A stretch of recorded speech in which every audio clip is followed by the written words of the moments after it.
he slid the ring off her finger while she was still breathing. That's the part Nia Holloway could never stop thinking about afterward. Not the cold, not the snow swallowing the road whole, not even the locked car door. It was how careful he was, how deliberate. Grant Holloway removed his wife's wedding ring the way a man cancels a subscription he no longer needs.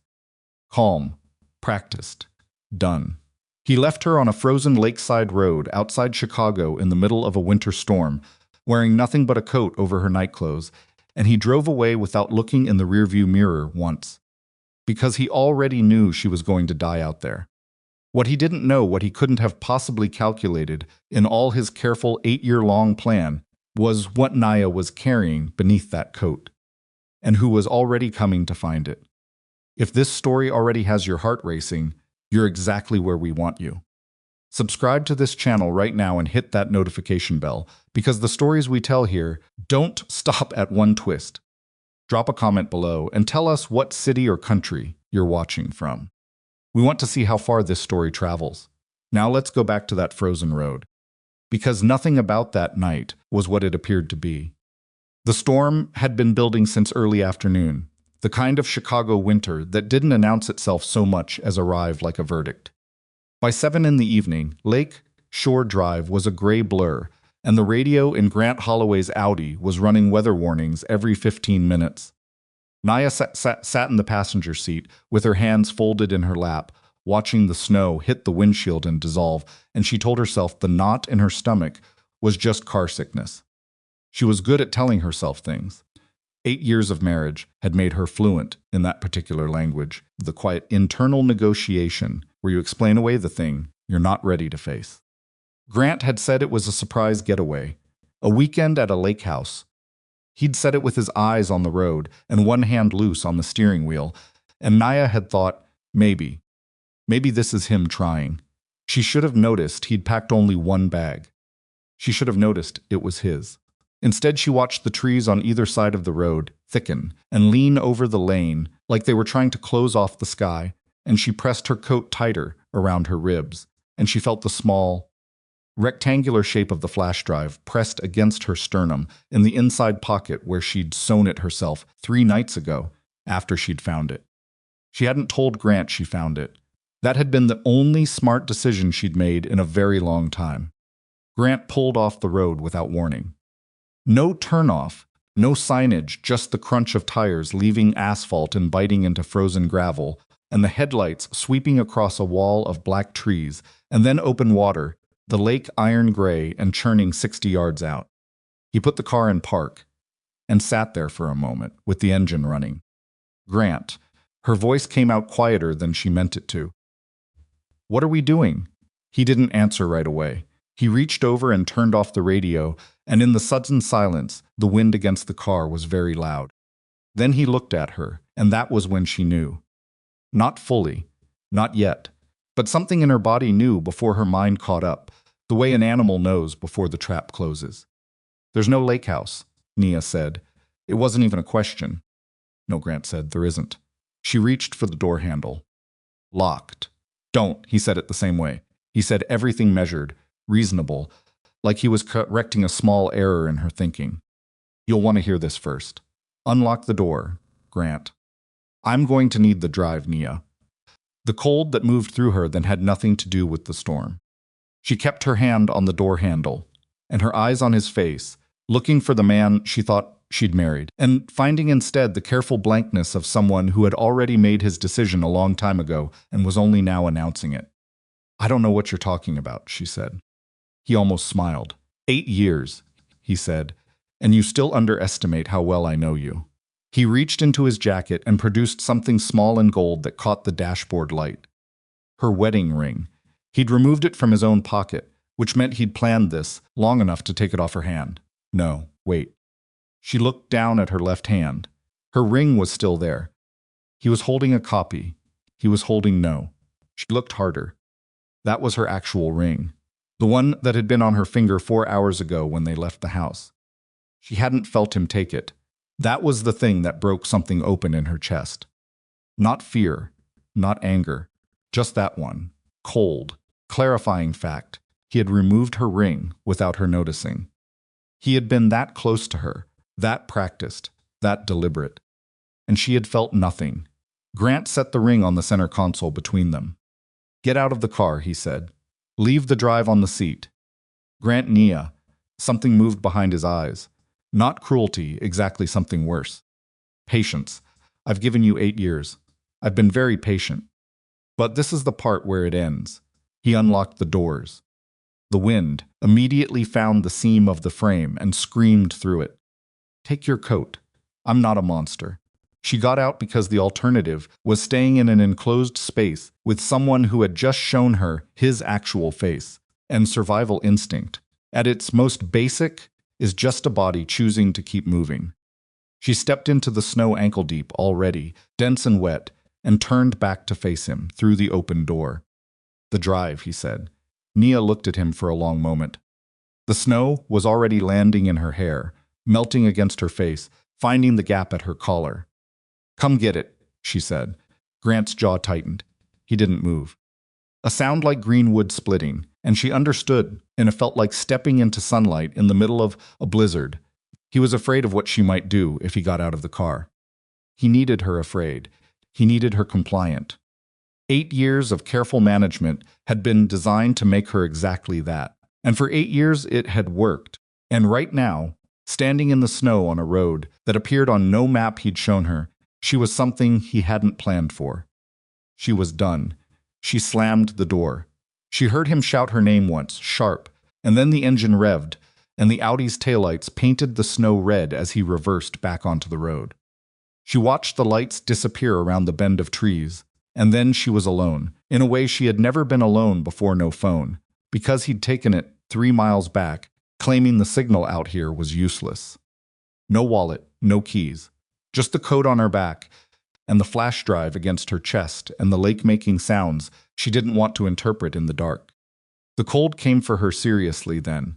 Not the ambient chill of a car without enough heat. This was structural, the kind of cold that finds the architecture of you and starts working on it methodically.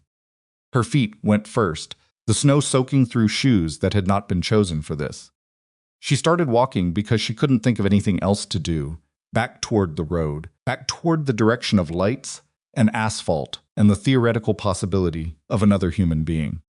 She walked for 11 minutes. She counted, because counting was the only thing that kept her from the other thoughts, what the cold does to a body over time, what hypothermia looks like from the inside, whether Grant had driven away, believing she would find help or believing she wouldn't. She was pretty sure she knew which one he'd been counting on. Her knees gave out before her resolve did, which she considered, briefly, to be a kind of character reference. She went down into the snow and sat there the sound with her arms wrapped around herself and the drive hard against her ribs like a heartbeat, and she thought about her father. About the study in the family house and the things he'd kept hidden in plain sight because he'd trusted the wrong people too. About how she'd inherited his instincts for seeing patterns in numbers and his total blindness to the patterns in people. She was thinking about her father when the headlights appeared. Not 1 pair, 4, 5, of black SUVs moving in formation on the frozen road, quiet as a procession. The kind of disciplined travel that doesn't happen by accident. They slowed when they reached her, and she squinted into the light, and she thought, coherently, that whoever these people were, they were not a coincidence. Nothing about this night, she was beginning to understand, had been a coincidence. The lead SUV stopped 6 feet from where she'd fallen, and the door opened, and a man climbed out who was not what she expected. Not what anyone would have expected. He was Korean-American, mid-40s, dressed in a black overcoat that had no business being worn in a snowstorm because it clearly cost more than most people's monthly rent. His face was controlled, not emotionless, which is different, and he moved toward her with the particular economy of someone who has learned to waste with nothing. Not time, not motion, not words. He stopped 2 feet away and looked down at her with an expression she couldn't read, and the snow hit his shoulders and didn't seem to bother him. And he said, "Nia Holloway, not a question." She stared at him. Her fingers had stopped sending reliable information from her extremities. "Who are you?" "My name is Kang Min Jae." He crouched down to her eye level, which was somehow more unsettling than if he'd stayed standing. I know why you're here. I know what you're carrying. And I need you to understand that I am not your enemy tonight. He reached up and unbelted his own coat. I'm going to put this green around you, and you're going to let me, because you're going into hypothermia and we have about 4 minutes before that stops being reversible. How do you know my name? She said. Because your husband tried to have you killed, in a place he believed no one was watching, Min-jae said, settling the coat around her shoulders. It was warm in the profound way of something expensive, lined with something that caught and kept heat immediately. He was wrong about that. Among several other things, he looked at her steadily. Can you stand? She didn't answer him. Why are you out here? Because I've been watching Grant Holloway for 11 months. He didn't look away. And because 3 days ago, I realized you were about to become part of the problem he was trying to solve. One of his men appeared at his elbow, silent as furniture, and Min-jae said something in Korean without breaking eye contact with Nia. The man disappeared. Can you stand?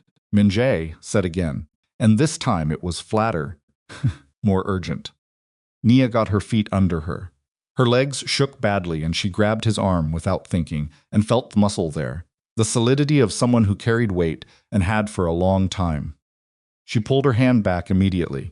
The drive, she said. You want it. I want you alive, he said. The drive is secondary. She almost laughed. You want me to believe that? No, he said, and something shifted in his face. Something she'd later identify as the specific exhaustion of a man who has had to be several people. For so long he's forgotten how much the performance costs. I want you in the SUV before your core temperature drops another degree. What you choose to believe can wait until you're warm. He gestured toward the lead vehicle, where the door was already open, and light spilled out onto the snow. We're going to my property on the lake. Not because I'm forcing you, because the storm has made every other option worse. You can argue with me about the drive when you can feel your hands. Nia looked at the convoy. She looked at this man she'd never seen before, who knew her name and her husband's sins, and the exact shape of a night that should have left her as just another missing person statistic in a storm winter in Illinois. She looked at the open door of the SUV and the warm yellow light inside it. She walked toward it, not because she trusted him. She was a long way from trusting anything, including her own judgment, which had spent 8 years reassuring her that Grant Holloway was a difficult man with good intentions, rather than the thing he actually was. She walked toward it because she was still alive, and she intended to stay that way, and because the flash drive against her chest contained things she hadn't fully understood, yet things that had gotten her father killed and her mother broken, and herself driven to a frozen road by the man she'd slept next to for 3,000 days, and someone was going to answer for all of it. She just didn't know yet that the answer was going to require all of them. Inside the SUV, the heat hit her like a wall, and she exhaled for what felt like the first time in an hour. Min-jae got in beside her, leaving enough space between them that it read as deliberate. One of his men handed her something warm in a metal cup. She held it without drinking it and looked out the window at the snow, swallowing the spot where she'd been lying. My husband left me there to die, she said, not to Min-jae specifically, just to say it, to hear what it sounded like out loud. Yes, Min-jae said. He took my ring first. A beat of silence. Min-jae looked at her hands. Yes. Nia wrapped both palms around the metal cup and felt the warmth move up through her fingers into her wrists. Outside, the convoy had turned and was moving smoothly through the dark, the snow banking on either side of the road, the lake invisible now behind a wall of weather. You said he sold information about you, she said. For 11 months. Yes. To who? To several parties. Min-jae's voice was careful in a way that told her he'd decided how much to say and was sticking to it, including a federal contact, including private financial interests. Your husband is not an idealist, Ms. Holloway. He sells to whoever is buying. He told me he worked in risk analysis. He does, Min-jae said, and there was something almost dry in it. You were the risk. He was analyzing you. The words landed wrong, not cruel, just too precise, the way the truth often is when you've been keeping it at a careful distance. Nia looked at him. You know something else, she said. About why he married me. Min-jae was quiet for 4 seconds. She counted. Yes, tell me. He looked at her, and for a moment, she could see him actually considering it not whether to lie to her, but whether the truth was something she was stable enough to receive right now, in a moving vehicle, in a storm, still cold to her center, still piecing together the geometry of her own betrayal. Not tonight, he said. You don't get to decide that. His chin lifted slightly, a small involuntary reaction, like someone who isn't used to being spoken to that way. Fair, he said, but I'm asking you to wait. What I have to tell you about your father is not something you should hear in the back of a car. Naya went absolutely still. My father, she said. Min-jae didn't answer. He turned to look out his window at the dark, and the convoy moved through the snow. And Naya sat with the warmth slowly coming back into her hands, and the flash drive against her heart, and a name, her father, hanging in the air between them like something that had been waiting a very long time to be said. She gripped the cup tighter. She wasn't dead. Grant had been wrong about that. And Min-jae, whatever he was, whatever he wanted, had said her father's name with the specific weight of someone who carries guilt rather than information. There was a story here that was older than her marriage and larger than the flash drive, and more dangerous than a frozen road in winter. Naya Holloway, who had spent 8 years shrinking, decided she was going to find every piece of it, whatever it cost. The plan Naya laid out took 11 minutes to explain and approximately 4 seconds for Min-jae to refuse. No, he said. Flat. Final. The kind of no that comes from someone accustomed to it being the last word in any room. Naya didn't even blink. You agreed to let me make decisions. I agreed not to make decisions for you. He turned from the doorway, moving into the study now, the space shrinking with both of them fully inside it. Sending you into an abandoned warehouse on the Chicago River to meet a man who tried to have you killed 48 hours ago is not a decision. Casualty. Sabrina tells Grant she found the key. I go instead of Sabrina. You and your people stay outside until I signal. Nia held the key between 2 fingers. He doesn't know I'm alive. He doesn't know about you. The only leverage he has is the leverage he thinks he has, which is nothing. Wesley Crane will be there, probably. Wesley Crane is not your husband, Nia. He doesn't hesitate. She looked at him steadily. Then don't hesitate either when I call you. Sabrina had gone quiet in the corner of the study, which was the smartest thing she'd done since appearing in the doorway. She stood with her arms crossed over her stomach and her eyes moving between them, like she was watching a negotiation conducted in a language she almost but didn't quite speak. Min-jae moved to the window. He didn't look out, the glass was frosted, and the view was the narrow side passage between townhouses, which offered nothing. He stood with his back partially to Nia and his hands in his coat pockets, and the particular posture of a man whose first instinct was control, and whose second instinct was to identify what controlling this situation would actually require. You're not going in unarmed, he said. I'm not asking to. You'll carry a transmitter, not a phone, a transmitter, because if Grant has anyone technical with him, he'll sweep for phone signals. He turned. You activate it when you're inside and have line of sight on both of them.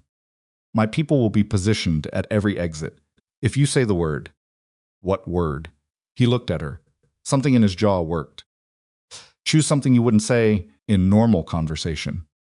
47, she said. He absorbed that the number of the box. Her father's number.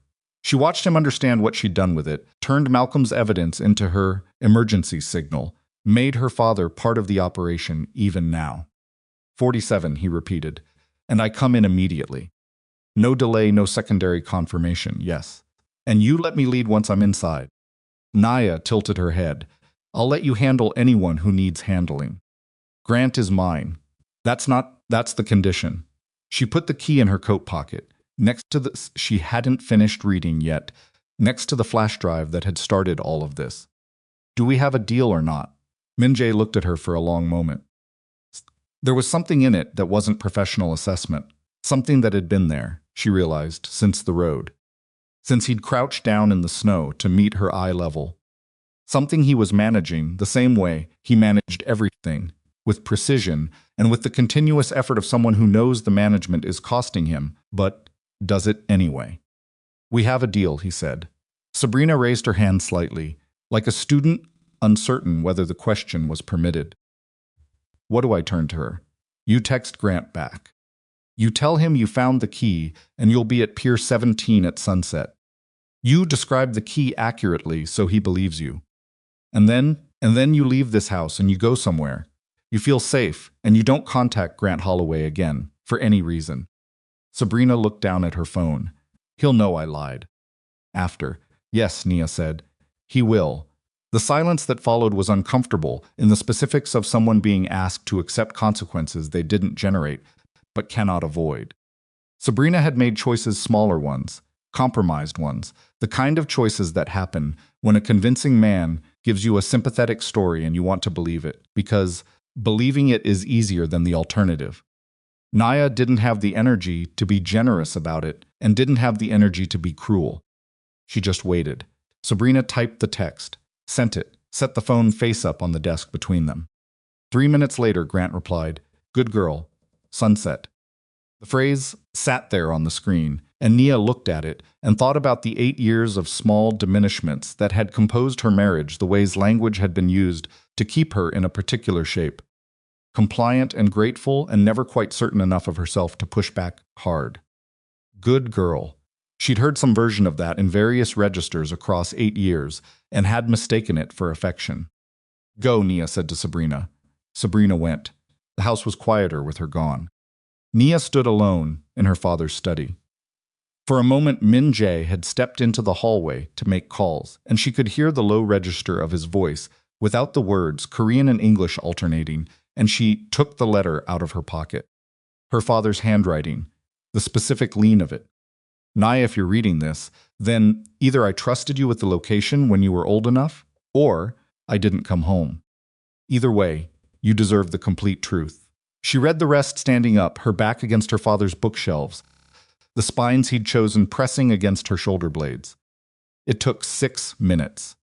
By the end, her eyes were dry because she had made a decision somewhere in the last 48 hours to process this laterally, to let it move through her, rather than stopping to feel all of it now, in a room that no longer belonged to her, in a city where her husband was waiting for a dead woman to deliver his evidence. Malcolm had known. Not everything, not Grant specifically, not the full scope of what Wesley had built, but the shape of the danger. He'd known someone would come for the archive after him. He'd divided it deliberately. The drive, the watch, the key, and one final element he'd described in the letter, with a specificity that made Nia sit down on the edge of her father's desk and read the passage twice. The database is fully encrypted. Financial records, surveillance, names, transactions, 16 years of it. The access key is biometric. Voice authorization, your voice specifically. I registered it when you were 26, at the facility on Wacker. You said 6 words and didn't know why, I asked.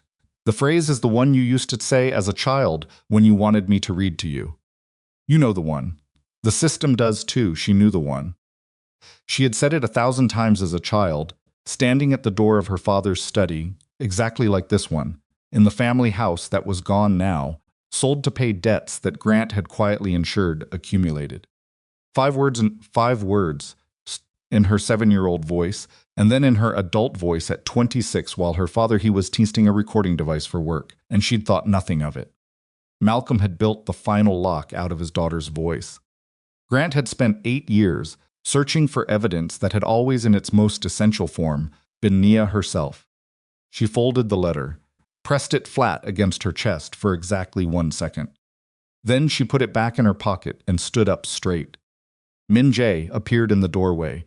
He read her face with the efficiency of someone practiced in rapid assessment. What was in the letter? Information, she said.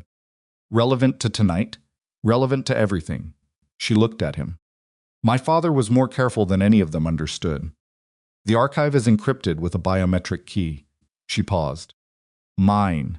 Something shifted behind Min Jae's eyes, not surprise, exactly, but the recalibration of someone absorbing information that changes the geometry of a situation they thought they understood.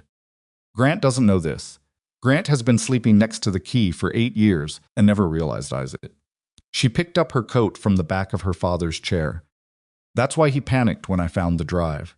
He needed me compliant long enough to find the physical archive.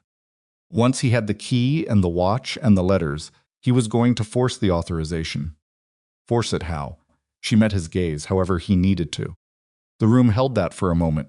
Nia, I'm fine, she said. I'm better than fine. She put her coat on. Because now I'm the one who knows, and he's the one who doesn't.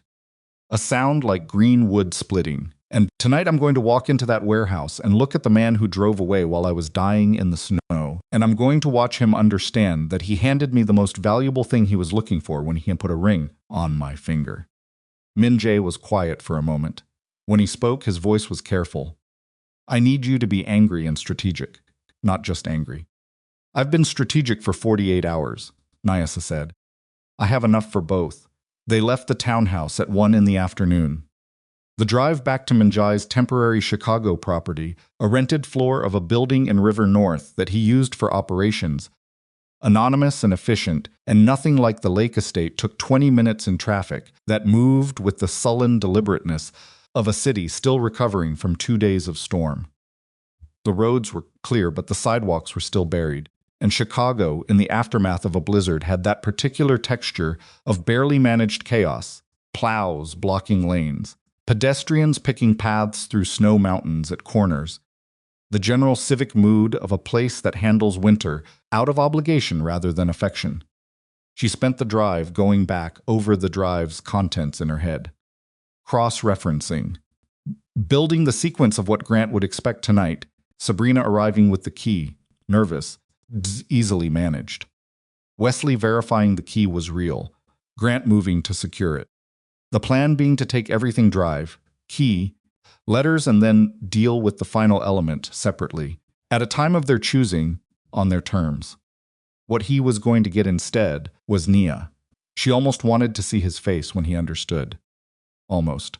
The River North space was functional in a way that had no interest in comfort folding tables, monitors, communication equipment. 4 of Min Jae's people who moved around each other with the quiet efficiency of a team that had worked together long enough to not need speech for the routine things. Nyas sat at one of the tables and ate half a sandwich she didn't taste and drank coffee that was too strong and listened to Min Jae brief his people on the pier operation in a mixture of languages she only partially followed. At 3:30, one of his people, a woman, 30s, who had not been introduced by name, placed a small device on the table in front of Nia. Flat, matte gray, smaller than a USB drive. A pinhole on one end. Transmitter, Min Jae said. Press the end cap once to activate. It runs for 6 hours. We'll have a receiver within a quarter mile. The signal goes through building materials without significant loss. He sat across from her. Say the word and we're inside in 90 seconds. Nia picked up the transmitter, held it. 90 seconds is a long time. 60 then, if the positions are right. He held her gaze. I will not let something happen to you in there. I know. She put the transmitter in her inner coat pocket, next to the drive, next to the letter. She was running out of pockets. She found that briefly, privately ridiculous, and the ridiculousness of it was grounding in a way she hadn't expected. The mundane logistics of carrying too many important things, the very ordinary friction of coat pockets, and too much to carry. Her father would have found it funny. Malcolm Reeves had possessed a very dry sense of what was funny. She thought, I'm going to finish what you started. And then I'm going to open that gallery with your name on it. She thought, sit tight, Dad. By 4:15, the light had gone the color of old brass, the specific winter late afternoon of Chicago, where the sky goes metallic before it goes dark, and everything casts shadows at the wrong angle. They drove to the river district in 2 vehicles, Nia and Min Jae in one, 3 of his people in another that would park separately and approach Pier 17 from the east. He parked 4 blocks out, got out of the car, came around to her side before she opened the door, not to open it for her, but to stand at it when she did, which was a different thing. She stood on the sidewalk in the cold with the city, moving around them, and looked at him. I meant what I said about Grant, she said. He doesn't get hurt. I remember. Even if he comes at me. Even if he... Nia, his voice was quiet. I will not hurt him unless the alternative is watching him hurt you. That's the only exception I'm keeping. She considered arguing. Decided it was the one concession she could live with. Okay. He reached into his coat and produced a second phone, not hers. A clean one. Fully charged. My number is the only contact. If the transmitter fails for any reason, it won't. If it does. She took the phone, put it in her right coat pocket, balancing the weight. When this is over, she said, and I mean after. After the federal part, after the legal part, after all of it, you and I are going to have a conversation about everything you decided not to tell me before that road. Something in his face shifted. There's more I should have told you. I know, she said. We'll get to it. She turned up her collar. Don't be late. She walked toward the river. Pier 17 was industrial, not decorative, not the kind of pier that appeared on tourist maps. It was a working structure attached to a warehouse complex that had been in partial operation for years, the kind of building that exists in a city's inventory as a series of permit renewals and deferred maintenance decisions. The warehouse itself was set back from the pier by 20 yards of cracked concrete, and in the fading light it had the particular texture of abandonment, not empty but emptied. The distinction being that things had been there and been removed, and the removal was visible. She activated the transmitter at the door, pressed the end cap once. Felt nothing, no vibration, no light. She had to trust it. She pushed the door open. The interior was larger than it looked from outside. The ceiling high enough that the cold air pooled at the top, and the lower space was relatively still. Industrial lighting 3. Working overhead fixtures, 2 dead, cast the kind of illumination that showed you just enough to know what you were looking at, and not quite enough to feel certain. Old equipment at the walls. A cleared center space. A folding table. Grant stood beside the table. He looked exactly like himself, which was the thing that hit her first, the dissonance of him being recognizably, completely the man she'd known. Same posture, same way of standing, like he owned whatever floor he was on. He was wearing the charcoal coat she'd bought him 2 winters ago. He held a small flashlight that he'd been using, she guessed, to examine the space, and when she walked in he swept it toward the door, and the light hit her face, and he went absolutely still. The flashlight beam stayed on her for 3 full seconds. Then it dropped. Naya. His voice was a sound she'd have recognized anywhere. Even now, even knowing what she knew, the architecture of 8 years of it was still in her body, still something she had to consciously work against. You're alive?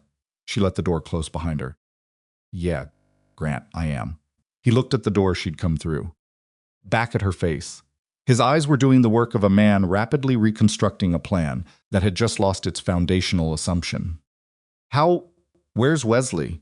A sound from the back of the warehouse, not loud, just the specific quality of someone who has been standing in the dark deciding whether to emerge. And then Wesley Crane stepped into the working light. She recognized him from the photographs on the drive. 60, lean, with the unhurried bearing of a man who has spent 4 decades being the person other people worry about, rather than the other way around. He wore no dramatic expression. He looked at Nia with the focused attention of someone assessing a variable they hadn't accounted for. Well, Wesley said. There she is. Wesley Crane, Nia said. In the flesh. He moved closer, hands in his jacket pockets, nothing rushed. I have to say, Grant told me you were resourceful. I didn't fully appreciate the detail until right now. Grant was still recalibrating. She could see it, the processing moving across his face in small increments, each one a revision of whatever script he'd prepared. Where's Sabrina? He said. Sabrina's fine, Nia said. She won't be returning your calls. You have the key. Not a question. He was looking at her coat. Looking at the places where she'd be carrying things, which told her he'd thought carefully about this moment, about the physical logistics of it, the same way he'd thought carefully about driving her to a frozen road and removing her ring before he let her out. I have a lot of things, Nia said. Wesley had stopped 6 feet from her. He was looking at her with an expression she hadn't seen in the photographs, something that wasn't cruelty and wasn't warmth, but sat uncomfortably close to recognition. Your father had that quality, he said. The stillness. When he'd figured something out and was waiting for you to catch up.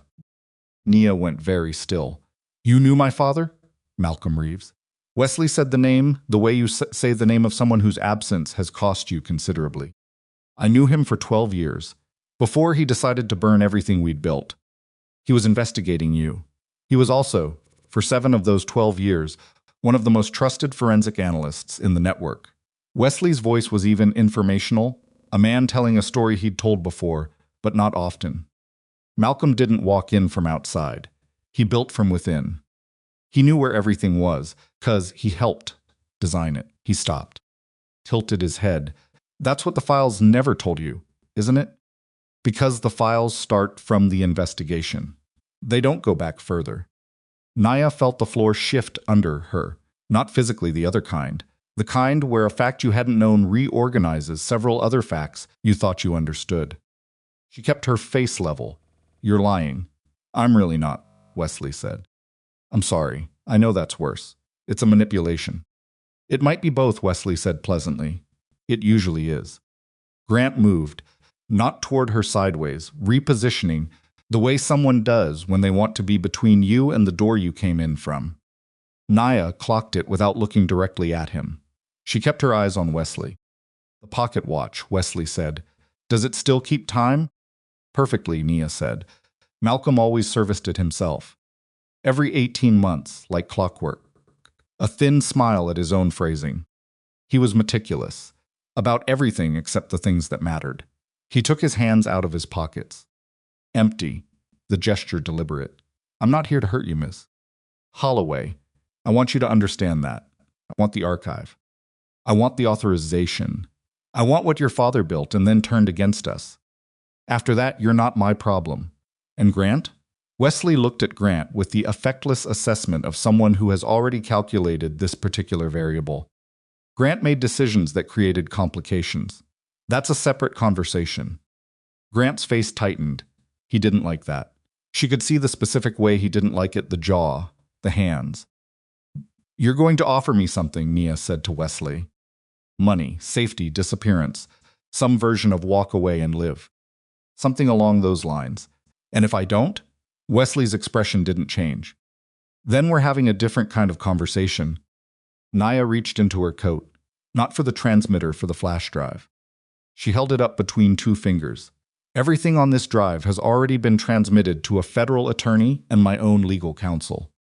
Last night, encrypted with a time-locked release if I don't enter an access code every 48 hours. She watched Wesley's face. The clock started this morning. A silence. Wesley looked at the drive. Then at her face. Then slowly at Grant. Grant's composure had developed a visible fracture, something around the eyes, the place where people crack first. That's not possible, he said. You've been with people who have better equipment than you gave them credit for, Nia said. You've been building this for 11 months, Grant. I've had 48 hours, and considerably more motivation. She's bluffing, Grant said. To Wesley, not to her. I don't think she is, Wesley said quietly. The drive doesn't leave the network. She can't have transmitted. She said from the drive, Wesley said. Not the drive itself. He was looking at Nia with something that had shifted, not fear. Older men like Wesley don't fear easily, but a specific recalibration. Your father taught you how he worked. He taught me a lot of things, Nia said. It was at that moment that Grant moved toward her, not slow, not telegraphed. The sudden movement of a man whose plan has collapsed, and whose body has made a decision his mind hasn't caught up to yet. Nia's hand went to her coat pocket. Not the transmitter, she wasn't ready yet. The phone, she said one word. 47. Grant was 4 feet from her when the doors came open, not the one she'd entered, the loading dock at the rear of the warehouse, both of them simultaneously, with the kind of coordinated entry that requires planning and people who don't need to be told twice.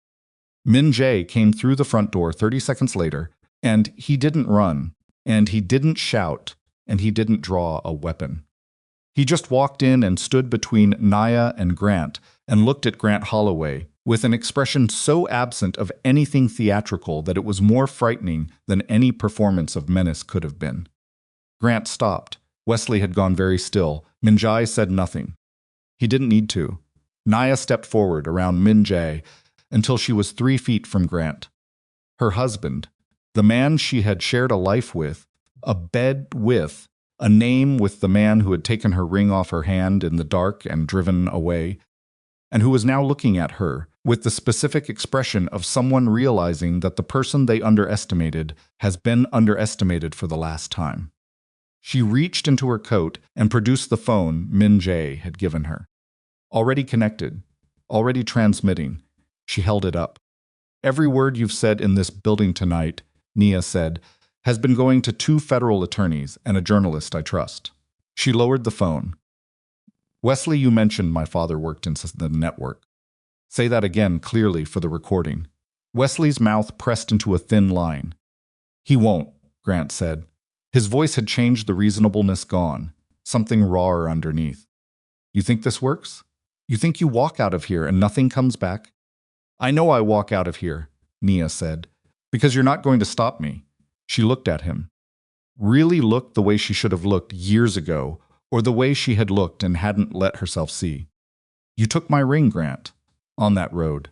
Before you left me there, she reached into her pocket.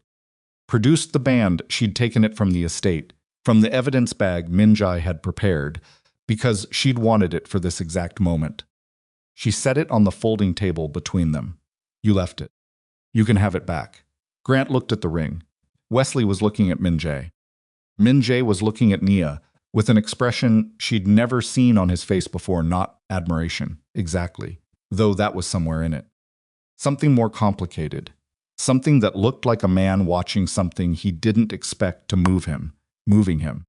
The federal agents came through the door, 11 minutes later, which was 7 minutes after Nia had pressed send on the transmitter's secondary function, a pre-composed message to the attorney's emergency contact that Min Jae's tech had set up the previous night, coordinates and confirmation signal included. 11 minutes was slower than she'd hoped and faster than she'd feared. Wesley Crane sat down voluntarily when they entered.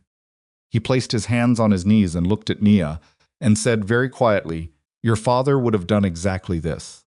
She didn't answer him. She wasn't sure yet whether it was a compliment or an accusation, and she didn't have the bandwidth to figure it out tonight.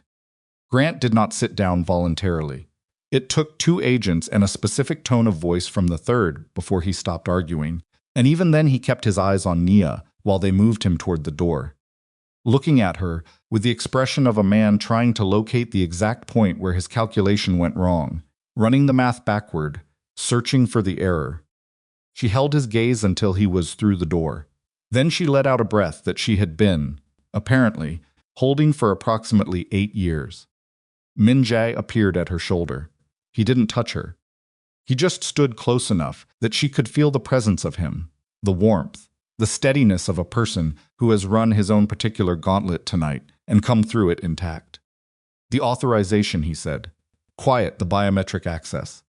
Tomorrow, she said. The attorneys will want it as soon as... Tomorrow, she said again. Tonight I need to go somewhere that isn't here. He was quiet. Then the estate. Somewhere else. He thought for a moment. I know a place. She looked at him sideways. Is it yours? No. Okay, she said. She picked up her father's pocket watch from where she'd placed it on the folding table. She'd brought it from the townhouse in her left coat pocket, the one she hadn't cataloged for Min Jae, and she held it for a moment, feeling the weight of it. Warm, the way metal gets when it's been carried against a body. Father's hands had carried it for 20 years. She pressed the catch on the back and looked at the interior where the key had rested in the hidden channel behind the clockwork. Empty now, but the watch still worked. She could hear it, the small, precise, entirely reliable movement of something built to keep going. She put it in her pocket. She walked out of the warehouse into the Chicago night, past federal agents and Min Jae's people and the wide, cold dark of the river, and for the first time in 8 years, nobody was walking ahead of her deciding where she was going, and the night air hit her face like something she'd earned, and she kept walking. The place Min Jae knew turned out to be a hotel on Michigan Avenue, not the kind that had a name anyone dropped at dinner parties, but the kind that had been in the same family for 40 years and understood that certain guests needed rooms that weren't logged in systems, accessible to people who knew how to access systems. The woman at the desk looked at Min Jae and said nothing except a room number. 3rd floor, corner unit. She slid a key card across without being asked. Naya noted all of this and said nothing. The room was clean and warm and had windows that faced the lake, which was visible now that the storm had finally given up its worst and settled into ordinary winter darkness. She stood at the window for a while with her coat still on and watched the ice forming at the shore's edge the way the black water moved in the center, and the perimeter was locked and still, 2 states existing simultaneously without apparent tension. Min Jae had taken the room across the hall. She knew this because he'd told her, and because she'd heard his door close 3 minutes after hers. He had not suggested they debrief tonight. He had not itemized the next steps or discussed the attorney's timeline or asked about the biometric authorization. He had walked her to the room, confirmed the key card worked, and said, "There's food available until midnight." That was it. She thought about that as she finally took off her coat, laid it on the chair, felt the weight of it, the drive, the letter, the transmitter, the phone, the watch, all of it transferring to the fabric of the chair like a debt partially paid. She did not sleep for 3 hours. She lay on the bed with her eyes open and the city doing its quiet late-night version of itself outside the window. And she thought about Wesley's voice saying, "Your father worked inside the network for 7 years." She thought about it from every angle available to her. Manipulation tactic. Yes, possible. Wesley was a man who'd spent 4 decades managing people and information, and he was precise about which details to deploy. But the way he'd said it, the specific weight of 12 years and trusted analyst, and the particular blankness of a man recounting fact rather than constructing narrative. She thought about the letter, her father's handwriting, that specific lean. The letter that told her about the biometric key and the deposit box and the careful architecture of protection he'd built around the evidence. The letter of a man who loved his daughter and wanted her safe. That letter did not mention 70 years of working inside the network. By 2 in the morning, she'd made her decision. She needed the deposit box. Tomorrow, with the attorneys and the federal liaison and the proper access. The authorization, which only she could give. The complete archive, which her father had built and protected and divided across 4 separate elements, and which she now held in composite, except for the final piece, the database itself, waiting behind a voice she'd had since childhood. She slept for 4 hours. It wasn't enough, and it was what she had. Morning came gray and cold, and she was dressed and in the hallway by 7:15, and Min Jae's door opened 4 seconds after she closed hers, which told her he'd been awake and waiting, which she filed without comment. "The box," she said. "The attorneys are already at the facility," he said. "The federal liaison is meeting us there at 8:30. She looked at him. "You moved fast. You told me you wanted it done. I told you I wanted to do it tomorrow." That was his last night. This is tomorrow. Something in his face that might have been, on another man, amusement. "The facility opens at 8, he said. "We should go." The Northern Trust, private facility on LaSalle, was the kind of building that made you feel like you were carrying less money than you actually were, all marble and recessed lighting and the very specific silence of people who have agreed not to discuss numbers out loud. The attorney, a woman named Carla Ose, who Nia had contacted through an encrypted referral chain from the estate, was waiting in the lobby with a leather briefcase and the particular expression of someone who has been up since 5 and is managing it professionally. "Ms. Holloway." Carla shook her hand firmly. "I've reviewed the transmitted materials. Financial documentation is extensive. The chain of custody for the archive will be critical. I know. The federal liaison agent Tran will be here in 12 minutes. I'd like to walk through the access protocol before she arrives." They sat in a private consultation room off the lobby. Carla laid documents on the table. Naya read them. Min Jae sat slightly back from the table, not excluded, not leading, holding the specific geometry of a person who has agreed to a supporting role and is honoring it even when it costs him. Naya signed 3 documents, initialed 4 more. Agent Tran arrived 11 minutes later, Vietnamese American, 40s, the kind of compact efficiency that comes from years of working cases where precision is the difference between a prosecution and a dismissal. She shook Nia's hand. She shook Carla's hand. She looked at Min Jae with the specific attention of a federal agent who knows exactly who she's looking at and has made a calculation about today's priorities. "Mr. Kang," she said. "Agent Tran." Nothing more between them. For now, they were escorted to the vault level by a facility manager who had clearly been briefed on the parameters of this visit and who moved with the efficiency of someone who wanted this particular morning completed without incident.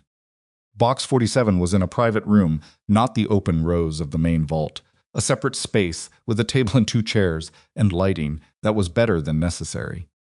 The facility manager placed the box on the table and withdrew. Nia sat down. The box was standard metal, gray, the kind of anonymous container stores the most important things, precisely because it announces nothing. She inserted the key, heard the lock release. She lifted the lid. Inside were physical documents, dense, organized, the kind of filing that comes someone who understood that digital evidence has vulnerabilities and certain things should exist in a form that requires a human hand to destroy. Folders labeled, photographs printed, contact sheets. A ledger, handwritten, in her father's specific system of notation that she'd watched him use her entire childhood without understanding. And a small recording device, older technology, a digital recorder, the size of a television remote, with a piece of tape on it in her father's hand. Nia voice auth follow prompts. She looked at it for a moment. Then she picked it up, pressed play, and heard her father's voice. She hadn't heard her father's voice in 4 years. It came through the small speaker with the quality of a recording made in a quiet room, no reverb, no ambient noise, just Malcolm Reeves speaking with the careful precision of a man composing something he intended to last. He gave instructions, say the phrase, clearly, into the device, and the secondary encryption key would be generated and transmitted to the database server. The server would then produce a decryption package that could be transferred to the attorneys. He'd built the system, expecting he might not be there to explain it. He'd built it expecting her. Nia said the phrase, 5 words. The ones she'd said at his study door every night as a child. She said them into the recorder without preamble, and her voice came out steady, which she was grateful for. And for exactly 3 seconds afterward, she pressed her lips together hard and looked at the ceiling and refused absolutely to fall apart in a federal facility in front of an attorney and a government agent and Kang Min Jae. The device beeped twice. The process took 45 minutes, the transposition, the decryption confirmation, the chain of custody documentation, Carla's parallel recording of every step for the legal case. By 10:15, federal attorneys had received a complete, authenticated copy of Malcolm Reeves's archive, 16 years of financial records, transaction documentation, surveillance material, and cross-referenced evidence connecting Wesley Crane's network to specific accounts, specific officials, and specific dates. Grant's name appeared in the archive 47 times. Wesley's appeared 312, and one other name appeared, one that Nia had not seen on the drive, had not seen in the letters, had not heard from Min Jae or Wesley or anyone else in the compressed 48 hours of this operation. The name appeared in a section of the archive dated 11 years ago, in a transaction record, and then in a surveillance photograph, and then in a series of communications that her father had annotated in the margins with his careful, slanted handwriting. The name was Daniel Kang, Min Jae's father. Nia read the entry 3 times in the consultation room, while Carla and Agent Tran processed documents at the table, and Min Jae stood near the door, doing what she was beginning to recognize as his version of patience, very still, very present, watchful. She closed the folder. She looked at the table surface for a moment. Then she looked at Min Jae. He read something in her face, not the content, not yet, but the register. The specific frequency of a person who has found something they weren't prepared to find. His posture changed, not dramatically, a small shift, the kind that happens when a body begins preparing for impact before the mind has confirmed the threat. Agent Tran said, "I need 5 minutes." Tran looked up, assessed, nodded. She and Carla moved into the hallway. The door closed. The room was very quiet. Nia placed the folder on the table between them. Opened it to the surveillance photograph, Daniel Kang, identifiable because she'd seen photographs of him on the shipping company's public materials, a Sultan, and because he shared enough of his son's bone structure that recognition was unavoidable, sitting across a table from Wesley Crane in what appeared to be a restaurant, and across from both of them, in partial profile, Malcolm Reeves. Min Jae looked at the photograph. He didn't move. He didn't speak. He stood at the other side of the table, looking at it with the expression of a man absorbing something he has known was coming for a long time, but had allowed himself to believe might not arrive. Your father wasn't just a passive participant, Nia said. He wasn't just allowing the network to use his shipping infrastructure. She kept her voice even. It took work. He was at the table, Min Jae. He was in the meetings. He's in my father's files as an active partner in the financial instruments. Not a peripheral contact. A principal. Min Jae said nothing. My father's annotation on this page. She turned the photograph over to show the handwritten note on the reverse. He wrote D. Kang, primary conduit for East Asian routing. Willing participant confirmed. Protecting his son from implication actively. She stopped. Protecting his son from implication. The silence was the kind that happens between people when a truth too large for quick processing has entered the room.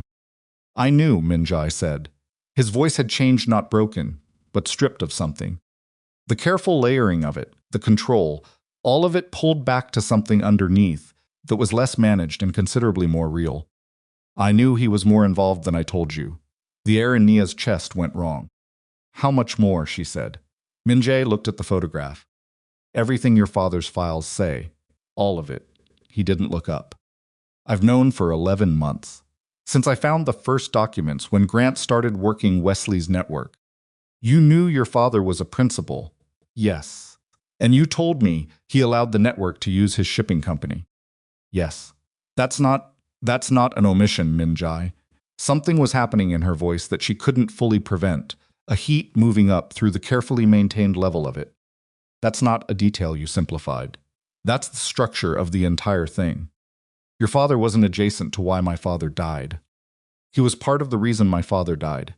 I know, Min Jae said. You came to that road because of guilt, Nia said. You said it yourself, settling a debt your family owed. But you let me think the debt was what? Proximity? Association? You let me think your father was a weak man who looked the other way. She took the folder off the table and held it. That's different. You know that's different. Yes, he said. It's different. Why didn't you tell me? He looked at her then. And she saw the thing that had been behind the composure the entire time, what the control was actually protecting. Not power, not strategy, something older and less manageable than either of those. Because you had enough to carry, he said. Because you were already dealing with 8 years of manufactured lies and your father's death and your husband's. Because I looked at what you were holding, and I decided what you needed to know to get through it, and I gave you that, and I kept back the rest. You decided, Nia said. You decided what I needed to know. She set the folder on the table. Slowly. The slowness of it was the most frightening thing in the room right now. Tell me which part of that sounds different from Grant. Min Jae flinched. It was small, a movement at the corner of his eye, a barely there contraction of the muscles around his jaw, but it was there, and she saw it, and they both knew she saw it. It's not the same, he said. I know it's not the same, Nia said. The intentions are different. The methods are different. The results are. She stopped, pressed her hand flat on the folder. I had a plan, Min Jae. A complete plan. The archive, the authorization, the federal case. I thought I had everything. I thought I understood the full shape of what I was walking into. And now I'm sitting in a federal facility with an archive that implicates your father as a principal in the network that killed mine. And I have an attorney and a government agent in the hallway who are going to read every page of this. She looked at him. What does that do to you? When this becomes public? He was quiet for a moment. It dismantles the shipping company's legal standing. There will be asset investigations. The family name will be finished. And you knew this was coming. I've known it was coming since I started watching Grant. Then why? She stopped. Worked it through. You needed the archive authenticated. You needed a federal chain of custody. If you'd gone after the network directly, without the legal documentation, you'd have been just another criminal organization settling a territorial dispute. She looked at him. You needed me to do this. You needed Malcolm's daughter, with Malcolm's biometric key, with Malcolm's evidence, walking into a federal facility under her own authority. You needed it to be legitimate. Yes, Minjae said. Was any of it? She stopped the question before it finished, because she wasn't sure she was ready for the answer, and also because she was a woman who had spent 8 years asking variations of that question, and she recognized the sound of it now, the particular desperation of someone looking for one true thing in a landscape of managed realities. She didn't ask it. Instead, she said, the coat on the road. When you put your coat around me. That was real, he said. How do I know you don't, he said. It's the answer. You don't have a way to verify it, and I can't give you one. It was real. What I felt when I saw you in that snow was real. What I've felt watching you operate these past 3 days it's been real. He stopped. Something crossed his face that was raw enough to be uncomfortable to look at. And I still made the same choice Grant made. I decided what you should know. I believed I was doing it for the right reasons. He stopped again. That's the worst part of it, actually. The right reasons. Naya sat with that for a long time. The facility hummed around them, climate control, the distant movement of other people's money and secrets, the ordinary infrastructure of a world where powerful people managed information and called it protection. The federal case still works, she said finally. The archive is authenticated. The chain of custody is clean. Your father's involvement doesn't invalidate the evidence, it adds to it. I know. Wesley still goes down. Grant still goes down. Yes, but the shipping company, it needs to be investigated. Fully. Whatever that costs. He said it without hesitation. She listened for the hesitation and didn't find it. I've known that since month 2 of watching Grant. I've been preparing the legitimate side of the business for separation. The logistics operation is clean. I built it from the ground up after I understood what my father had done. The legal entities, the real estate, the staffing, all of it is structurally independent. It can survive investigation. He paused. The name will not survive. But the name should not survive. Naya looked at him for a long time. Delts. She thought about her father at that table in the restaurant photograph, sitting with Wesley Crane and Daniel Kang, building the machine that would eventually be used to destroy him. She thought about what Wesley had said. Malcolm worked inside the network for 7 years.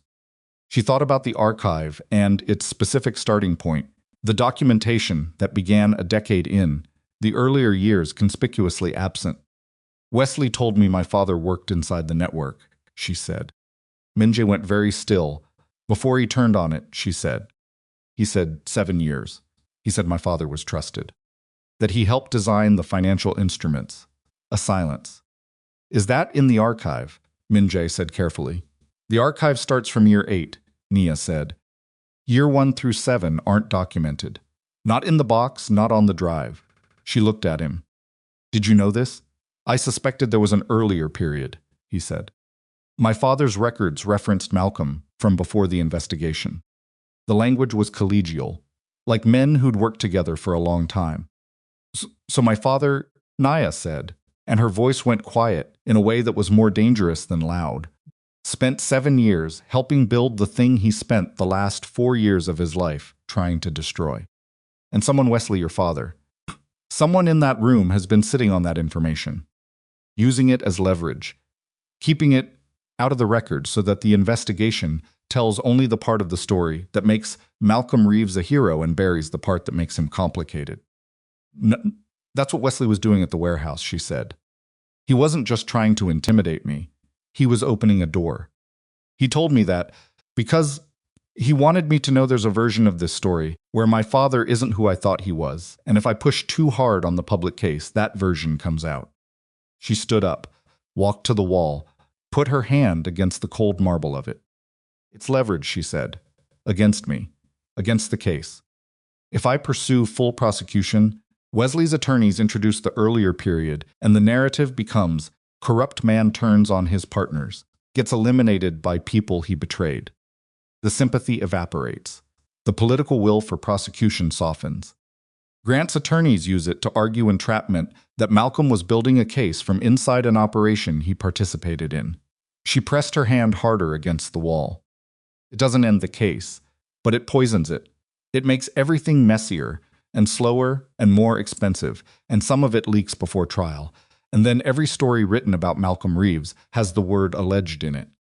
Wesley didn't get to tell you this by accident, Minjai said. He chose that moment deliberately. He wanted you to go into the facility today, knowing there's a weapon he hasn't used yet. He wanted it affecting how you make decisions going forward. It's working, Nia said flatly.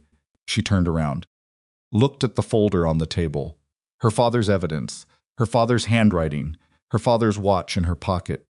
All of it built by a man who was, for 7 years, part of the problem, and for 4 years after that, tried to be part of the solution, and died before he could see which version of himself history would record. I need the years 1 through 7, she said. Whatever happened in that period. All of it.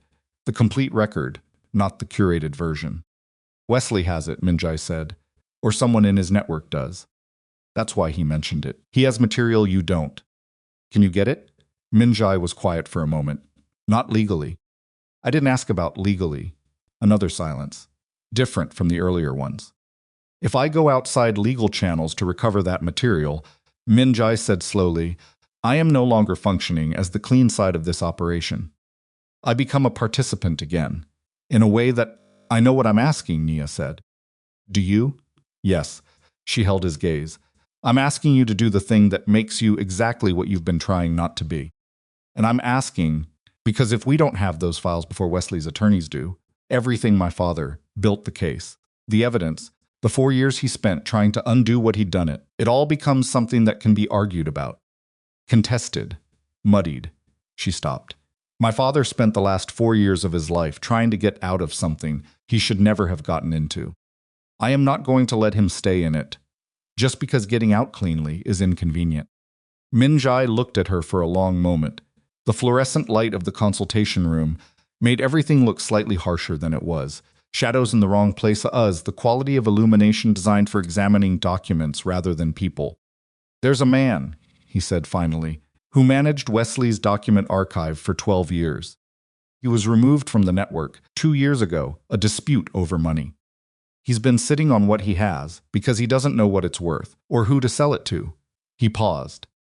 I've known where he is for 8 months. Then you've had this option for 8 months. Yes. Why didn't you use it? Because using it means becoming the kind of organization I've been trying to dismember, he said.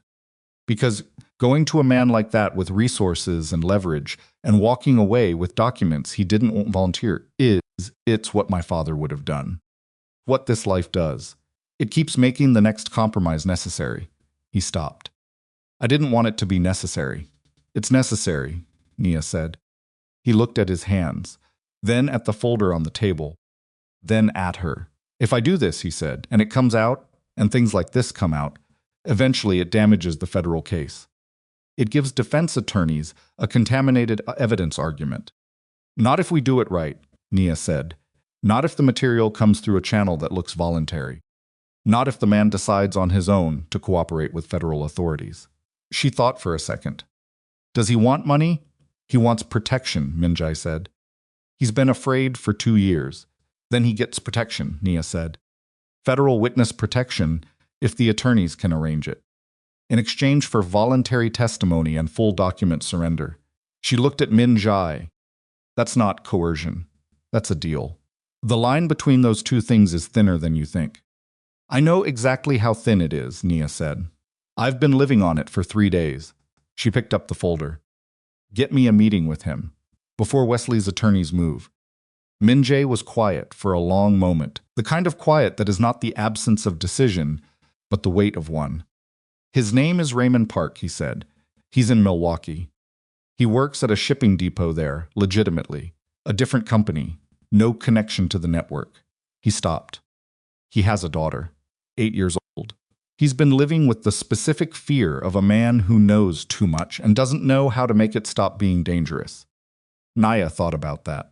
About a man who made bad choices and has spent 2 years trying to make himself small enough to avoid the consequences. About a daughter who doesn't know what her father is carrying. "Can we get to Milwaukee today?" she said. "Yes." "Then we go today." She moved to the door, stopped with her hand on it. Min Jai. "Yes. What you did keeping the information about your father. About how involved he was." She didn't turn around. "It was wrong. The way you decided what I should know, and when that was wrong and it cost me something." She let that sit. "I'm not going to pretend it didn't. And I'm not going to tell you it's fine." She paused. "But I'm also not going to walk away from this, because the person helping me is complicated. I don't have that option, and I don't think I want it." She opened the door. Carla and Agent Tran were waiting in the hallway. Carla had a new set of documents. Agent Tran had the expression of someone who has just received information that has expanded the scope of her case considerably. "There's a development," Agent Tran said. "There usually is," Naya said. "Walk with me." They moved down the corridor toward the lobby, the facility's quiet marble absorbing their footsteps. And Tran said, "Wesley Crane's attorneys filed a motion 2 hours ago. They're claiming the archive was obtained through coercion, specifically, that the biometric authorization was given under duress. They're also claiming your relationship with Minjai Kang constitutes a conflict of interest that taints the chain of custody." Nia stopped walking. "They moved fast," she said. "They were prepared to move fast," Tran said. "Which means they knew about the authorization mechanism. Which means someone in Wesley's network knew about the biometric key." Naya's mind went through it in rapid sequence. Who knew about the biometric key? Malcolm's letter, Minjay, herself, the recording device in the box, the facility staff who'd been present for the access, or someone who had access to Malcolm's notes before the letter was written. She turned to Minjay, who had fallen into step behind them. "Your father's records, the ones from the earlier period. Did they include anything about how Malcolm had protected the archive?" Minjay's face went through something complicated. "I only reviewed them partially," he said. "There were references to Malcolm building protections into the evidence structure. I didn't pursue the specifics, but Wesley could have," Nia said. "Yes, so Wesley has always known the final key was biometric," she said. "He always knew it required a voice authorization. He might have known whose." She thought about it. "He didn't need to access the box. He needed me to access the box. Voluntarily on the record in a federal facility," she stopped. "He needed the authorization to happen in a way he could then contest." The lobby appeared at the end of the corridor. Through the glass doors, the Chicago street was its ordinary late morning self. People moving through cold air on errands that had nothing to do with any of this. "He set this up," Nia said. "The whole sequence. Grant's timeline. The pier, the warehouse, he let us win the warehouse. Because the warehouse was never the real move. She felt something cold that had nothing to do with the weather. He needed the archive authenticated and then immediately contestable. He wanted it both ways. The documentation exists and is real, and the chain of custody is compromised, and the case gets tied up for 2 years minimum while attorneys fight about it." She looked at Tran. "He's done this before. 3 times, Tran said, with the specific flatness of someone confirming a thing they've been angry about for a long time. He's never been convicted. Not once." The lobby was very bright. Naya stood in it and felt the shape of what she was facing, not just Grant's cruelty, not just the network's corruption, not just Minjai's complicated inheritance of guilt, but something older and more patient than any of those things.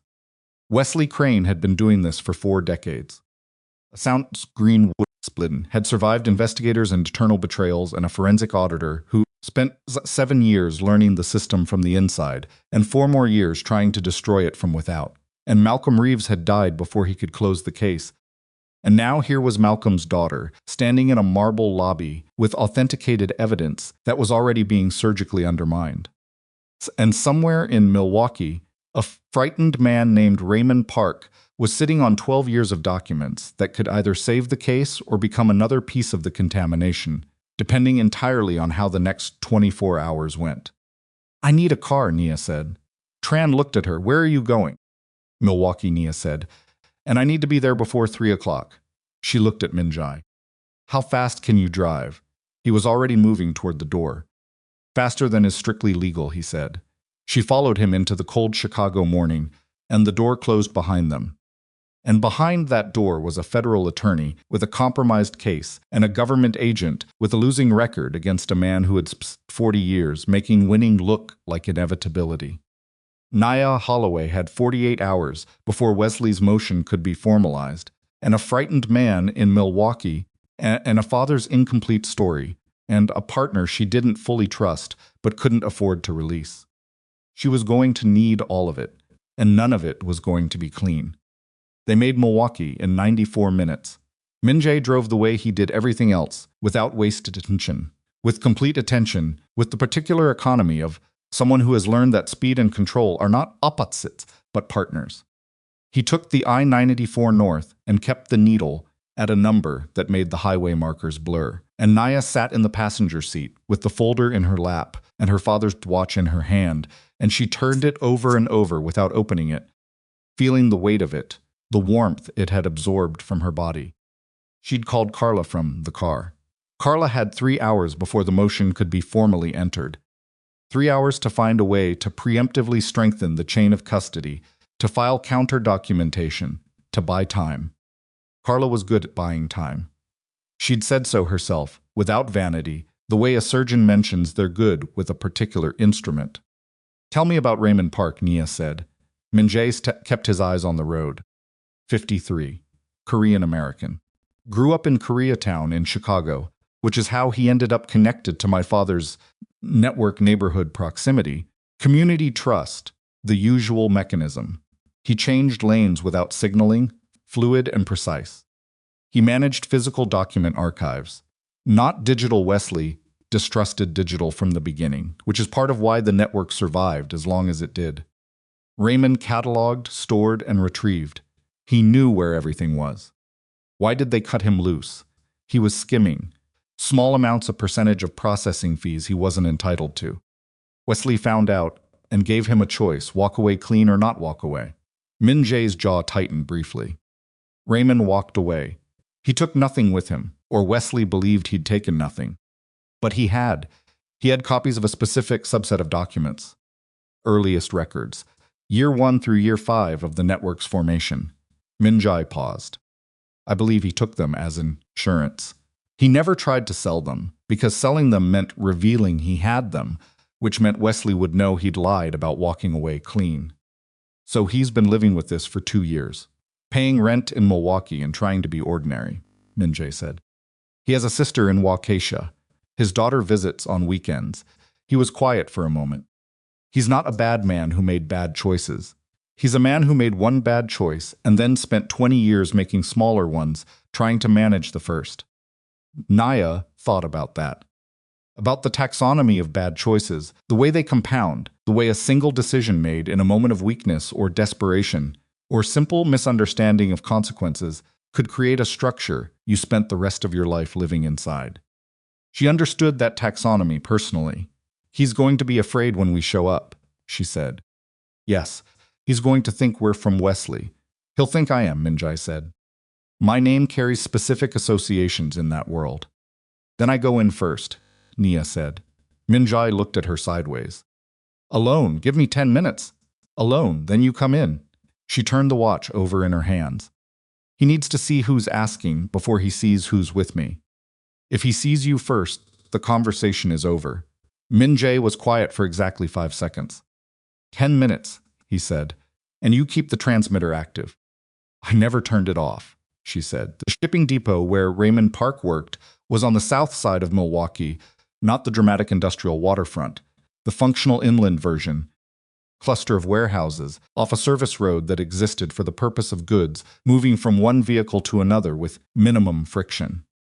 The depot was mid-sized, moderately busy, the kind of place that employed 30 people and generated paperwork that no one outside the industry would ever read. Minjay parked across the street. They sat for a moment. How do I explain knowing about him? Nia said. Tell him the truth. That you're Malcolm Reeves's daughter. That you've authenticated the archive. That the case is in motion and he has a window. Minjae stopped. He'll know what the window means. Men like Raymond understand windows. She got out of the car. The cold hit her face. Milwaukee in January was Chicago's colder cousin, the same lake wind, slightly more exposed, the buildings lower and the sky larger, and both of those things making the temperature feel more aggressive than the thermometer justified. She pulled her collar up and walked across the street and into the depot's small public-facing office. A woman behind a counter looked up. "Help you?" Raymond Park, Nia said. "I'm not here for shipping. I just need 5 minutes with him. Can you tell him it's about Malcolm Reeves?" The woman's expression didn't change much, but something happened in her eyes, a quick assessment, the kind that happens when a name carries weight. She picked up a phone and said something into it. "Put it down." "Bay 3, she said, through that door.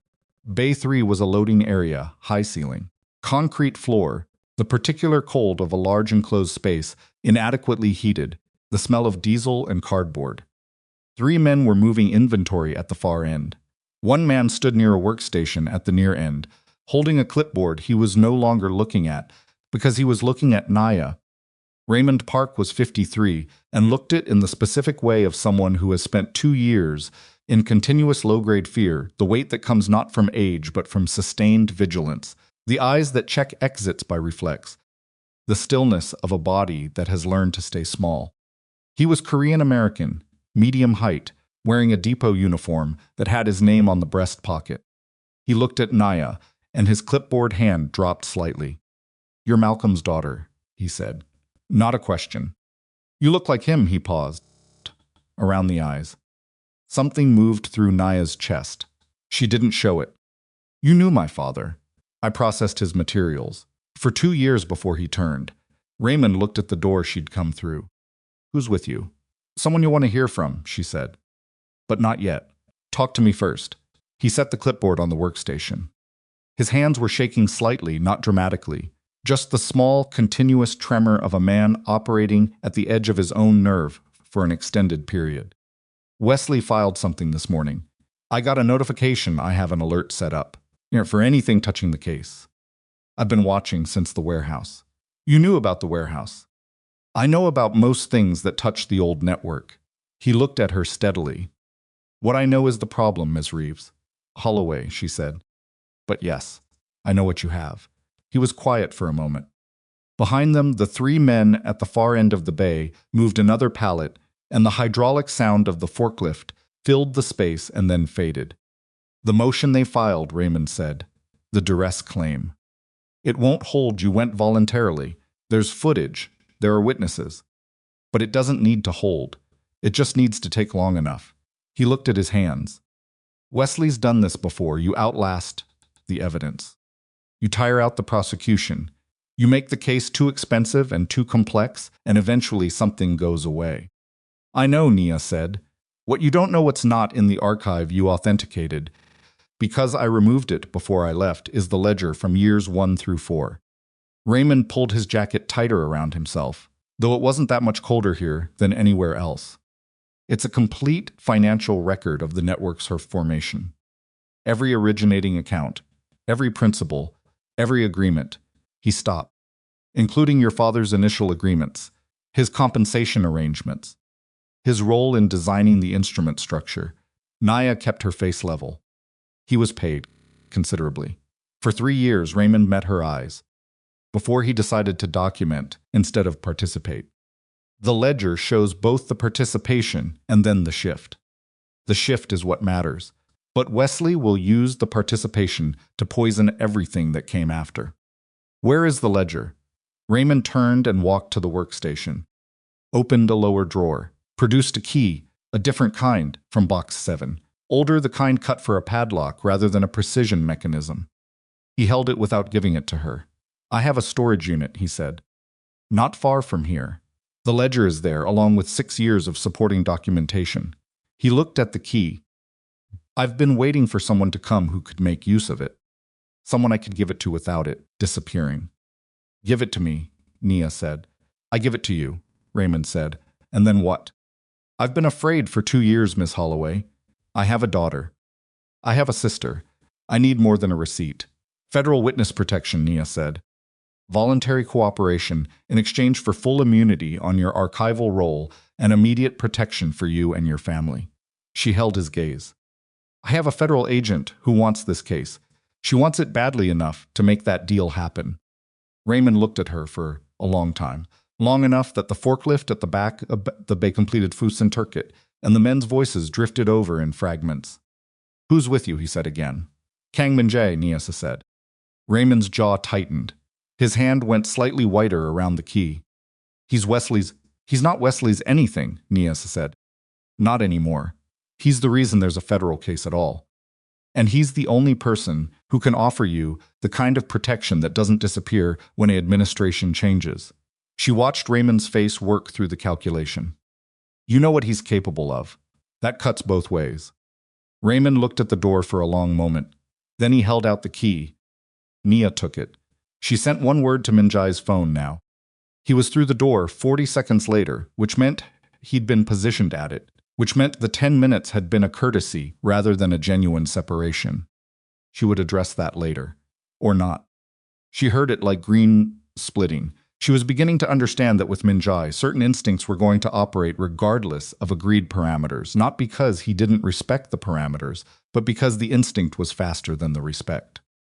Raymond looked at Min-jae the way a man looks at a thing he's been afraid of for years, and is to find somewhat smaller than fear had made it.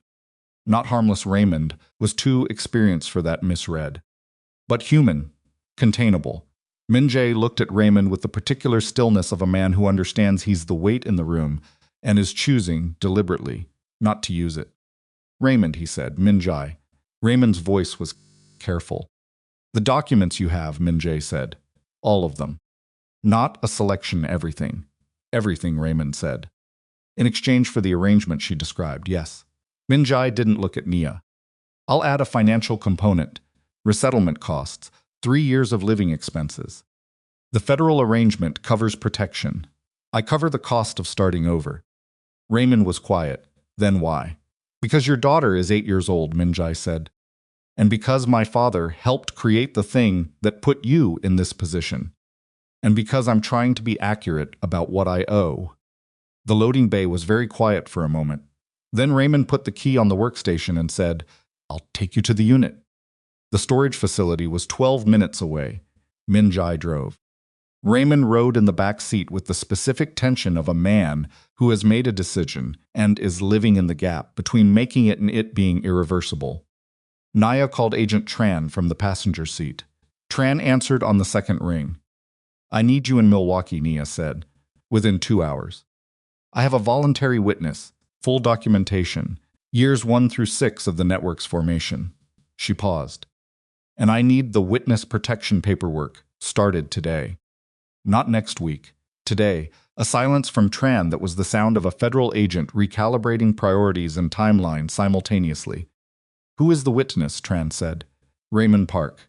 He managed Wesley's physical archives. He's ready to testify today. Today, Niasa said. Wesley's attorneys have until 5 o'clock to formalize their motion. I need the counter documentation filed before that happens. Another pause. I'll be there in 90 minutes. The storage unit held 32 boxes. Nia stood in the doorway of it and looked at 32 boxes of her father's world, the world before the investigation, the world that predated Malcolm Reeves the hero and contained Malcolm Reeves the participant, and she thought, there it is. The complete truth, the version with all its complications intact. She had a choice. She understood. She could curate this the way Min-jae had curated his father's involvement. She could select what was presented to the attorneys and what was buried. She could shape the narrative that history would record about Malcolm Reeves. She had the physical custody of the material. She had the authority of the daughter. She thought about that for exactly 30 seconds. Then she said, all of it goes to Tran, every box. Min-jae looked at her. Including your father's early period. Including everything. She turned to him. If my father spent 4 years trying to make it right, the least I can do is let the record show the whole picture. Both parts. What he was and what he chose to become. Min-jae was quiet for a moment. Something in his face had the quality of a man looking at an example he doesn't know if he can follow. That's going to complicate the narrative. The truth usually does, Nia said. Agent Tran arrived 87 minutes later with two other agents, and a federal prosecutor, Nia, hadn't met before a lean man named Garrett, who shook everyone's hands with the efficiency of someone who runs on forward motion and views social nicety as a speed bump. He looked at the 32 boxes and made a sound that was not quite a whistle. "We're going to need a van," he said. While the agents inventoried boxes, Garrett pulled Nia aside in the corridor outside the unit. He had a tablet with him, showing the chain of documents from the morning's authentication. "Wesley's motion," he said. "I've reviewed it. It's sophisticated. His attorneys are arguing that your relationship with Kong Min-jae created an environment of implicit coercion, that the authorization, while technically voluntary, was given under circumstances that a reasonable person would experience as pressured." "That's not what happened," Nia said. "I know what happened," Garrett said. "The problem is what the motion establishes as a question. Once it's a question, we're in argument territory, which is Wesley's home court." He tapped the tablet. "What's in those boxes changes the calculation. If we can establish the complete chain, the network's formation, the development, the audit trail, Wesley's attorneys are arguing about a procedural footnote while we're presenting 4 decades of documented crime. The volume makes the footnote look like what it is." "How long," Nia said, "to build the countercase? Properly?" Garrett looked at the boxes being moved. 6 weeks. "Wesley has been building his defense for 40 years, Nia said. "He's not going to give us 6 weeks. "No," Garrett agreed. "He's going to move to recover assets, suppress evidence, and push for a change of venue in the next 10 days. And he's going to do it with attorneys who have beaten federal cases before." He looked at her directly. "You're not going to win this in a courtroom in the next 2 weeks. Nia looked at the boxes, thought about Malcolm's handwriting on 32 boxes of documents, thought about Wesley Crane sitting in whatever comfortable room he occupied, running the same calculation he'd run 4 times before, and arriving at the same conclusion: outlast the opposition. "What do we need," she said, "to move faster?" Garrett was quiet for a moment. "A confession," he said, "or a cooperating witness with direct testimony.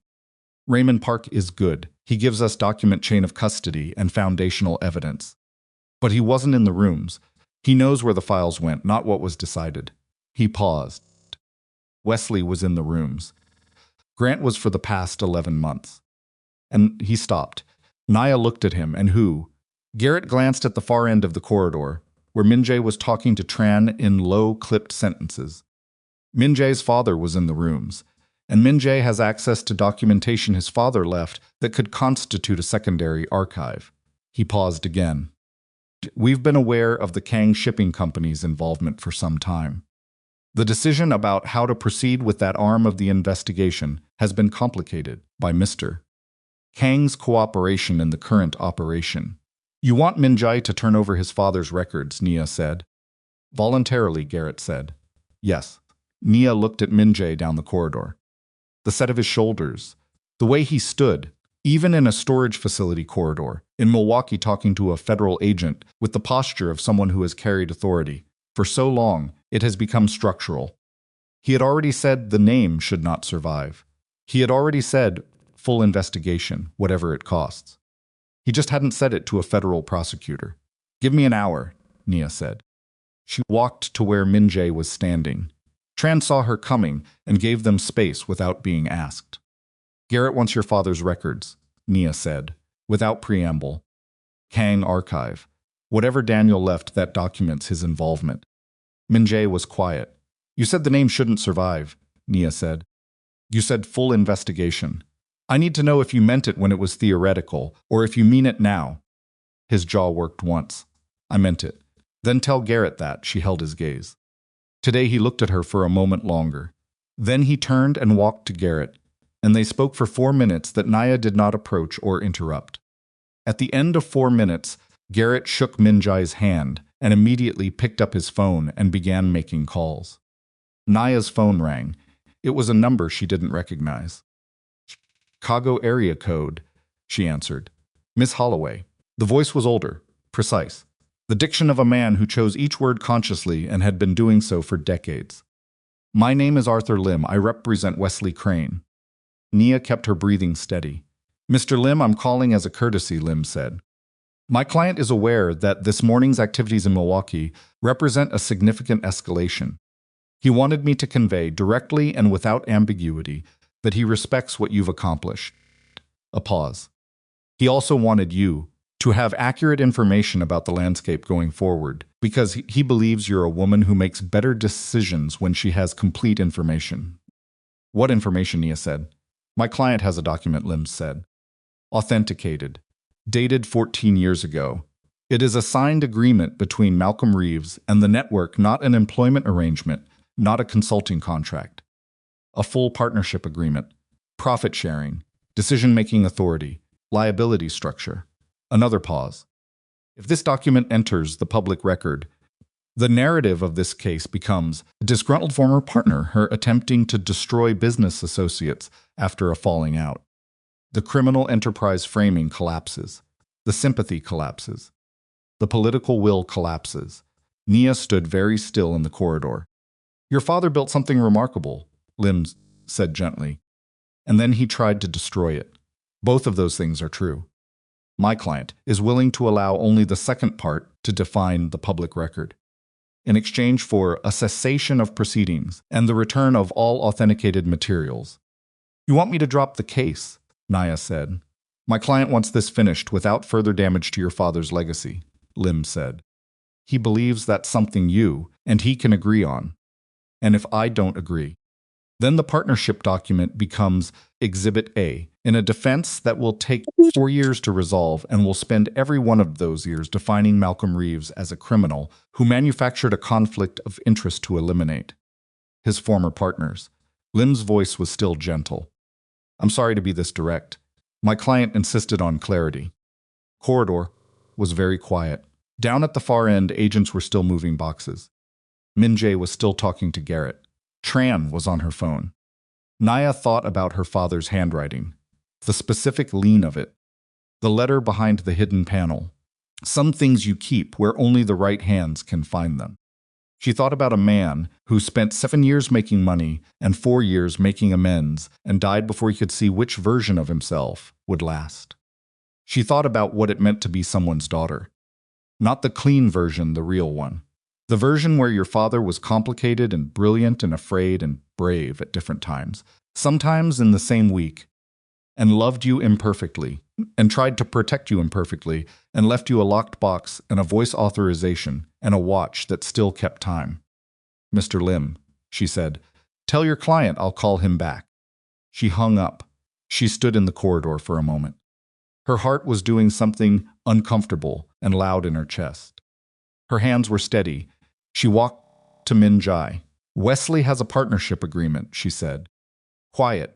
My father's signature, profit sharing, full participation. She watched Min-jae's face. Did you know about this document? No, he said. Is it real? If Wesley has it, it's real, Min-jae said. He doesn't bluff with paper. He wants the case dropped, Nia said. In exchange, he buries it. Min-jae looked at her. Long and steady. He's offering you your father's reputation, he said. I know. That's not nothing. I know. She pressed her lips together. It's also the one thing he can offer that I actually want.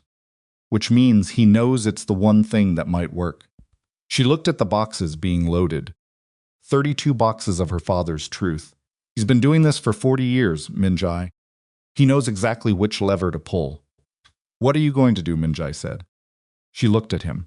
This man who had kept things from her and driven fast on empty roads and wrapped his coat around her in the snow and told a federal prosecutor to investigate his own father's company. This man who was not what she'd needed him to be, and also, in the specific way that mattered tonight, exactly what she needed. I'm going to call him back, she said, and I'm going to tell him I accept. Min-jae went very still, and then she said, I'm going to need you to do something that cannot be undone and cannot be walked back, and is going to make things considerably more dangerous before they get better. She held his gaze. Can you trust me enough to wait while I'm on the phone before you react? What are you planning? He said. Something that requires Wesley to believe he's won, she said. For approximately 4 hours, Min-jae looked at her for a long moment. Corridor hummed with the movement of agents and boxes. Somewhere outside the building, a truck backed into a dock, and the reverse alarm counted out its mechanical beats.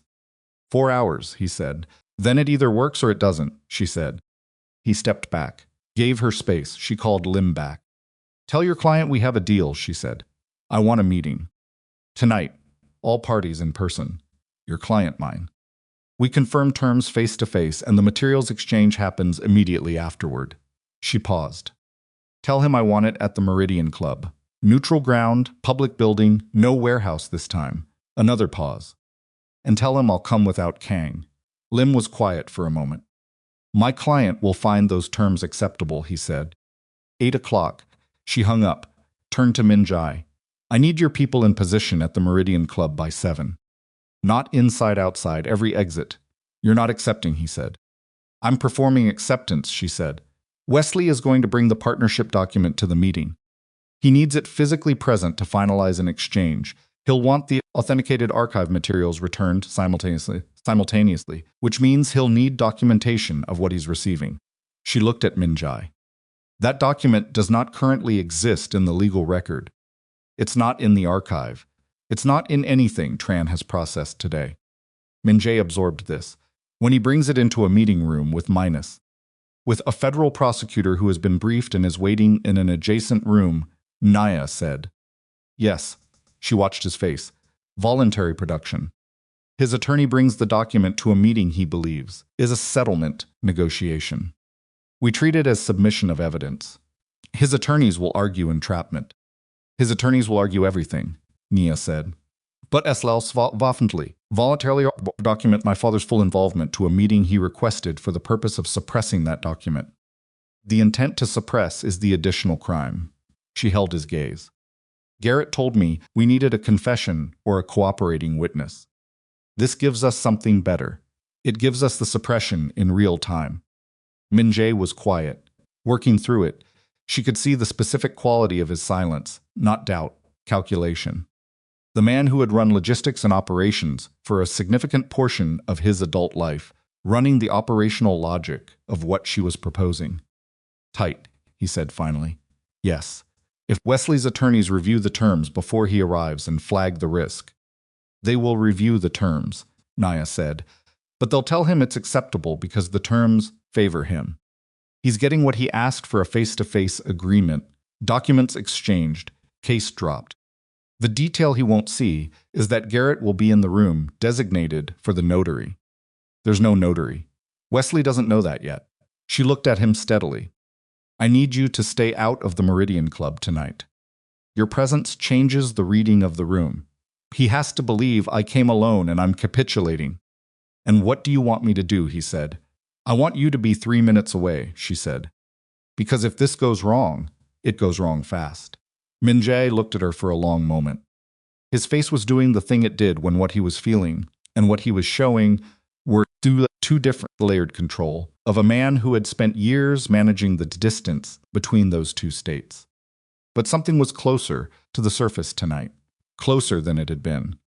You're going to walk into a room with Wesley Crane, he said. Alone. And tell him you've surrendered. Yes. And you need him to believe it. Yes. How are you going to make him believe it? Min-jae said. Naya picked up her father's watch from where she'd set it on the corridor's narrow ledge. Held it. The warmth of it again, always warm, always moving, the small, precise mechanism of something built to keep going regardless of what surrounded it. Because it's going to be true, she said, for about the first 20 seconds. I'm going to walk in there, and I'm going to feel exactly what it would feel like to lose. I'm going to let it be real. And Wesley is going to read it because he's very good at reading people, and he's going to relax. And then I'm going to do the thing my father didn't get to do, she said. I'm going to finish it. The watch ticked in her hand. Outside the storage facility, the Milwaukee afternoon was going gray and cold, and the light was the particular quality of a winter day, committing to darkness earlier than it was welcome. Naya stood in the corridor with her father's watch and the key to a decision that could not be reversed after tonight, and she looked at the man, Across from her, this complicated, controlled, genuinely trying man who had driven fast and held his father accountable and stepped back when she needed him to step back, and she thought, I don't know what happens after tonight. I don't know what any of it looks like after tonight. But tonight has to happen first. 7 o'clock, she said. Every exit, Minjai said. She put the watch in her pocket. She walked toward the light at the end of the corridor, and her footsteps were steady on the concrete, and her father's watch kept time against her hip. And Wesley Crane was somewhere in Chicago, right now believing he had found the one lever that would move Malcolm Reeves' daughter exactly where he needed her. He was right that he'd found it. He was wrong about where it would move her. 4 hours. The Meridian Club occupied the 14th floor of a building on Wacker Drive that had been there since 1931 and intended to remain there indefinitely. It was the kind of place that had leather chairs worn to the exact shape of the men who'd sat in them for decades, and oil paintings of lake views that nobody looked at anymore, and a staff who moved with the particular discretion of people paid to make powerful men feel unobserved while being completely attended to. Naya arrived at 7:53. She wore the same coat she'd worn since the road. She hadn't had occasion to replace it, and she'd had occasion to think about that, about the coat that had held the flash drive and the transmitter and the letter and the watch and the key, a sound like green, the coat that had been wrapped around her against Minjay's warmth in the snow when she was still calculating whether she was going to survive the night. It was beginning to feel like armor. She kept it on. The host took her to a private dining room at the end of the hall. Dark wood, low lighting, a table set for 3. Wesley Crane was already seated at the far end, which told her he'd arrived early enough to choose his position, which told her he was treating this the way he treated everything, as a negotiation where preparation was the variable he could control. Arthur Lim sat to his left, a leather portfolio open on the table. Wesley rose when she entered. He was in a dark suit, unhurried, the expression of a man who has cleared his evening for something he considers already resolved. He gestured to the chair across from him with the courtesy of a host rather than an adversary. "Miss Holloway," he said, "thank you for agreeing to meet." She sat down, didn't take off her coat, didn't reach for the water glass the server had already placed at her setting. "Mr. Crane," she said. He settled back into his chair. Sounds looked at her with the attentive patience of someone who has learned that rushing people into the room they need to be in is counterproductive, that you get better results letting them arrive on their own. "You've had a remarkable 3 days," he said. "I've had a long week," Nia said. He almost smiled. "Your father had that quality too." Understatement as a form of precision. He folded his hands on the table. "I was honest with you at the warehouse, Nia. May I call you Nia?" "No," she said. A small pause. He accepted the correction without visible irritation, which told her he'd expected it, which told her how carefully he'd prepared. "Ms. Holloway, I was honest with you at the warehouse. Your father was a remarkable man. Complicated, as remarkable men tend to be, but remarkable." He glanced at Lim, who opened the leather portfolio. "The document my attorney has prepared outlines the terms we discussed. In exchange for withdrawal of the federal complaint, return of the authenticated archive materials, and a signed agreement of non-disclosure, my client agrees to permanent suppression of any and all materials pertaining to Malcolm Reeves' participation in the network during years 1 through 7. Lim turned the portfolio toward her. Nia looked at the document without touching it. It was clean 4 pages, precise, the language of someone who had written agreements like this before and had done so successfully. She read the relevant sections without rushing. "The partnership agreement," she said. "I want to see it." Lim produced a separate folder. Inside was a document that was unmistakably old, the paper, with the specific texture of age, the inks slightly faded, the formatting of something composed on equipment that predated digital drafting. And at the bottom, in handwriting, she would have known in any condition, Malcolm Reeves. She looked at her father's signature for a long moment. The room was quiet. Wesley was watching her with the specific attentiveness of a man reading the most important paragraph in a document. He was looking for collapse. For the moment, The daughter broke under the weight of the father for the specific softening that would tell him the lever had worked. Naya looked at the signature. She thought about a man who made bad choices and then spent 4 years trying to make them right. She thought about 32 boxes of documents and Raymond Park's trembling hands and a pocket watch that still kept time. She thought about a 7-year-old girl standing at the door of a study asking her father to read to her, and a 26-year-old woman saying 5 words into a recording device without understanding why, and a 33-year-old woman lying in the snow on a frozen road deciding to keep living. She thought, he was complicated. He was mine. Both of those things are true, and neither of them cancels the other. She looked up from the signature. I have a question, she said. Wesley waited. The 7 years, she said, before the investigation. Before he turned, she kept her eyes on Wesley's face. Was he good at it? At the work? Wesley was quiet for a moment. Something moved in his expression. Something that wasn't performance. The first thing she'd seen from him that wasn't carefully managed. He was the best I ever worked with, he said. Malcolm understood systems the way most people understand language. Intuitively, structurally, he paused. When he turned, the thing I felt, above everything else, was waste. And when he died, a longer pause. Complicated, Wesley said. Complicated, Nia repeated. She reached into her coat pocket, produced the pocket watch, set it on the table between them, face up, the hands moving with their continuous, precise indifference to everything happening around them. Wesley looked at the watch. He gave this to my mother when they got married, Nia said. She gave it back to him when she died. He carried it for 22 years. She looked at it. I used to think the reason he kept it wound and running was sentiment, that he was keeping it going for her. She paused. I think now it was something else. I think it was a reminder. That time is moving, whether you're making use of it or not. Wesley was very still. He wasted 7 years, Nia said. He knew it. He spent the rest of his life trying to make the 7 years matter less than the 4 that came after. She put her hand flat on the partnership agreement, the one with her father's signature. And you have been holding this document for 14 years, waiting for exactly this moment. Waiting for someone who loved him enough that the threat of it would make them stop. It's not a threat, Wesley said. It's an offer. It's both, Nia said, and you know it's both. She looked up, directly at Wesley. At the 60 years of him, the 4 decades of survival, the patient architectural intelligence of a man who had outlasted everything that had come at him.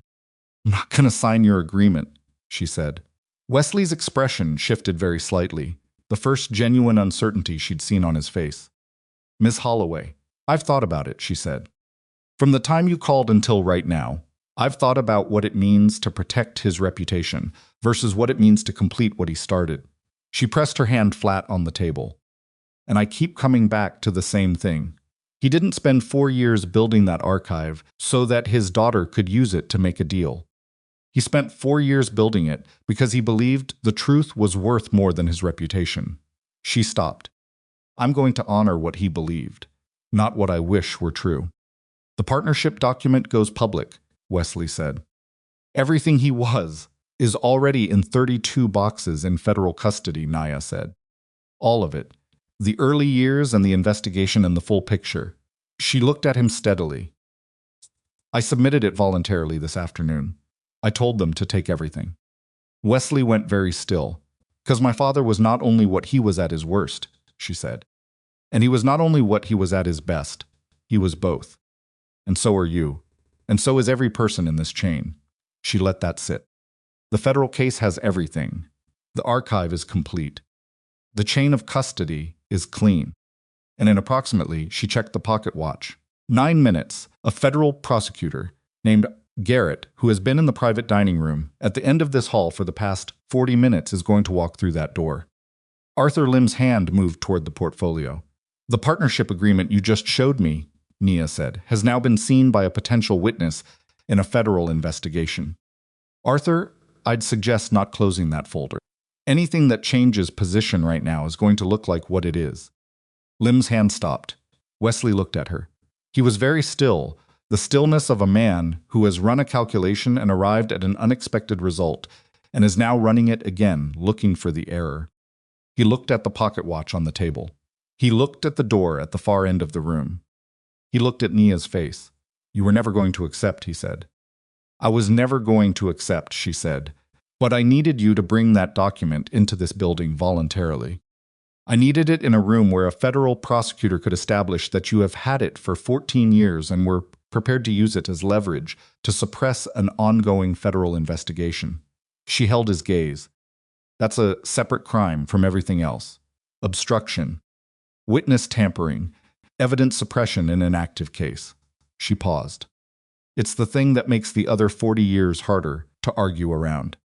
'Cause it's happening right now, tonight, in this room."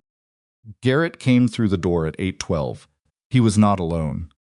2 agents behind him. They moved to positions at the room's exits with the quiet efficiency of people who had been given a specific set of instructions and had no reason to deviate from them. Wesley looked at Garrett, then at Nia. The expression on his face in that moment was something she had not expected, not rage, not the tactical reconfiguration she'd seen from him before. Something older.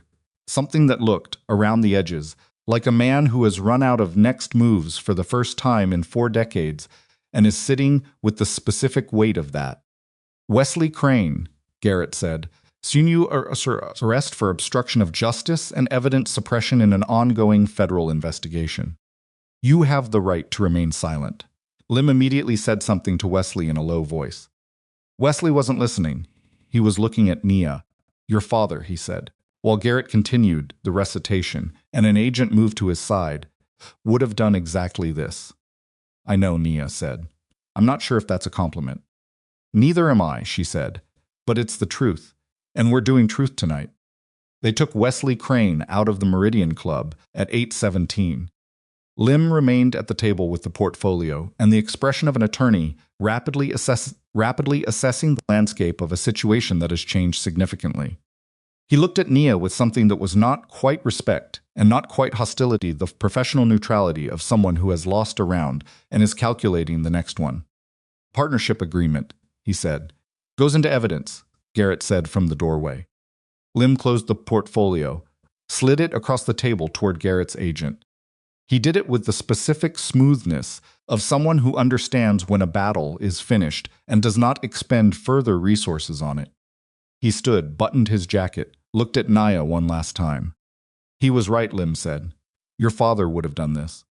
He walked out. The room was quiet.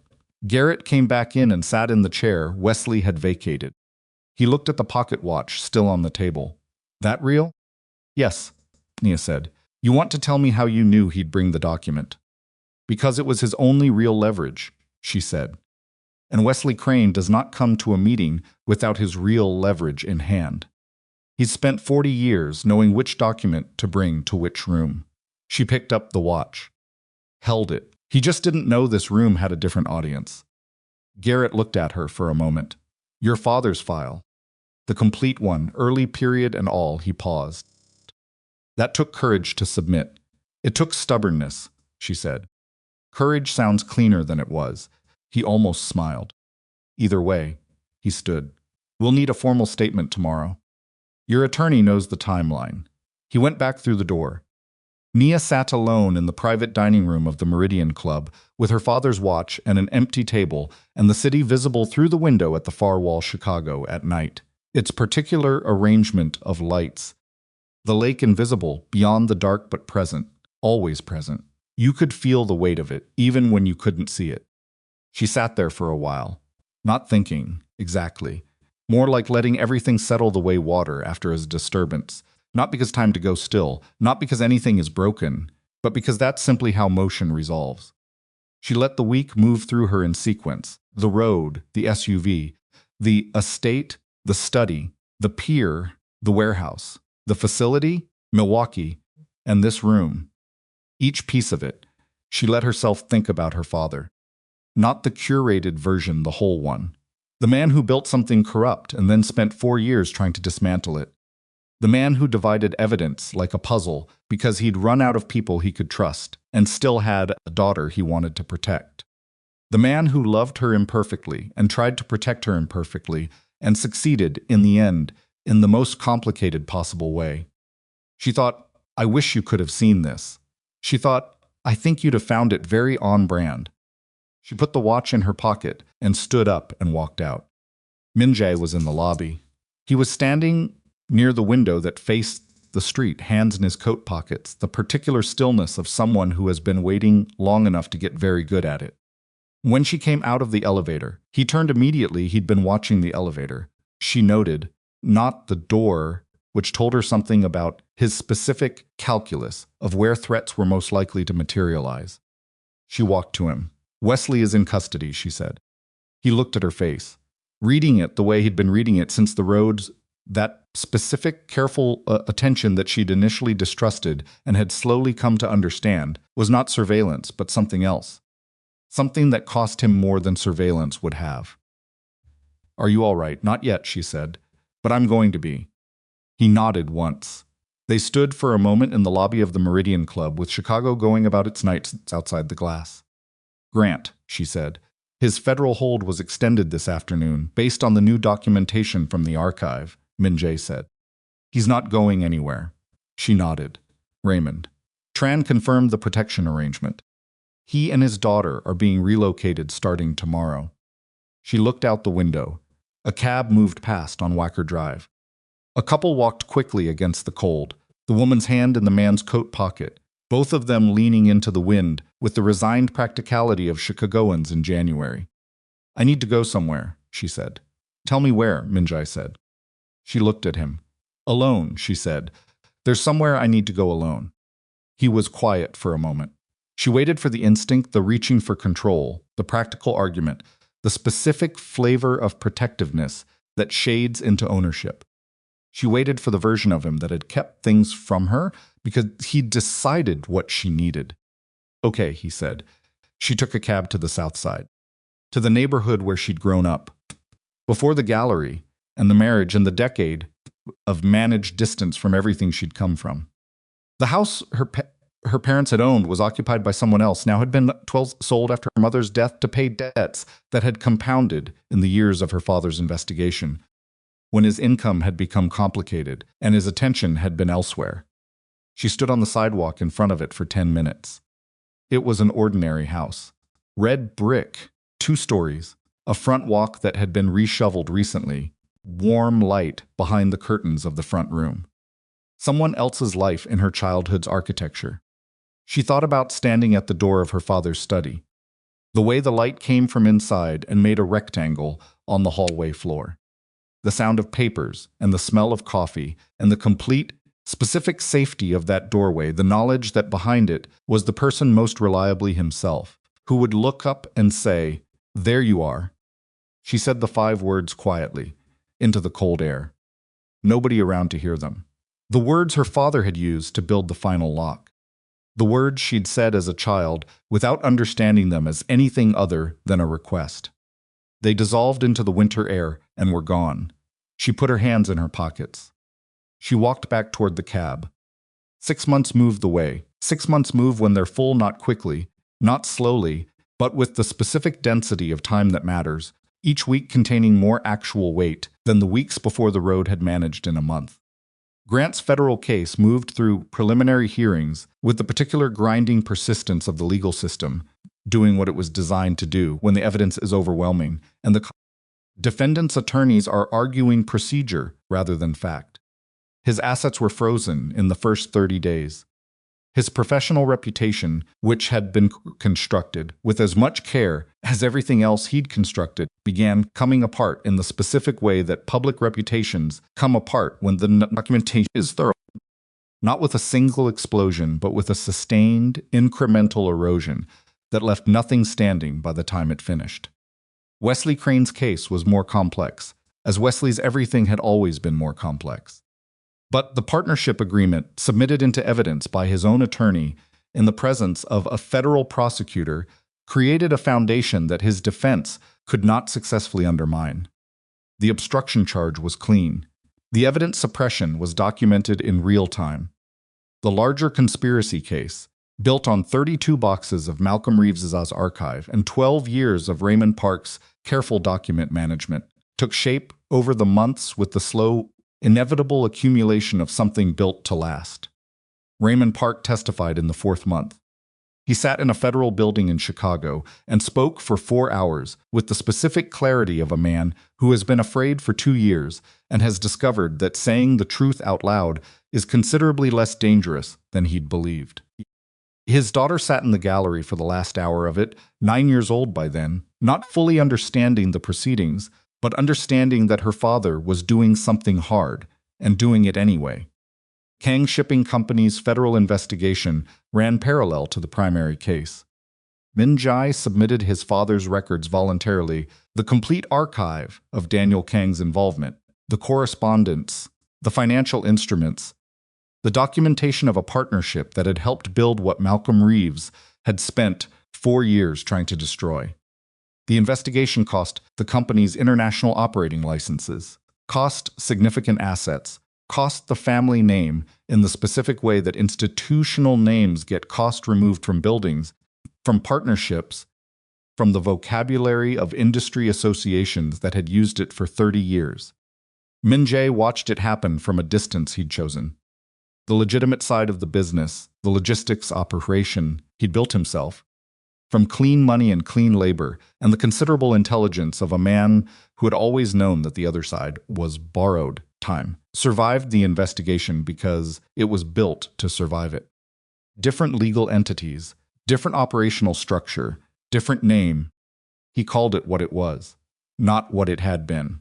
Nia learned all of this over months, in pieces, because Min Jai told her when things happened rather than composing a curated summary. This was new behavior for him. She noticed it without commenting on it, which was its own form of acknowledgement. Kept his distance those months, which he had promised to do and which cost him something she could see in the specific quality of his, not presence, the deliberateness of it, the consciousness. He sent notes, Nat, actual handwritten notes, 3 or 4 sentences, never more, on paper that had no letterhead and no pretense of occasion. Notes that said things like, the restoration contractor you mentioned, for the gallery I've been told, Miriam OCC, does exceptional structural work. Her number if it's useful, or the court date next Thursday. I know you know, but I wanted you to know that I know. Kept the notes, not in any dramatic way. She kept them because they were the specific shape of a person trying, imperfectly and consistently, to be present without taking up more space than they'd been given. The gallery took 4 months to restore.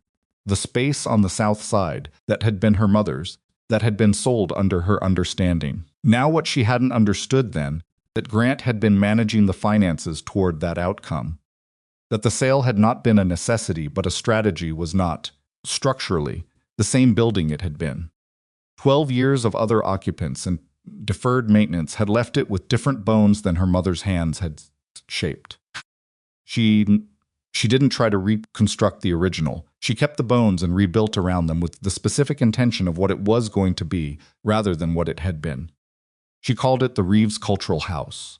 She put her mother's name on the studio wing. She put her father's name on the archive room, the small, carefully lit space where the public version of Malcolm Reeves's story would be told. The whole version. A research assistant spent 2 months working with Nia and Carla and a historian from the University of Chicago to prepare the material, the 7 years, documented without apology, the turn, the 4 years of investigation, the death, the evidence that had required his daughter's voice to unlock. All of it.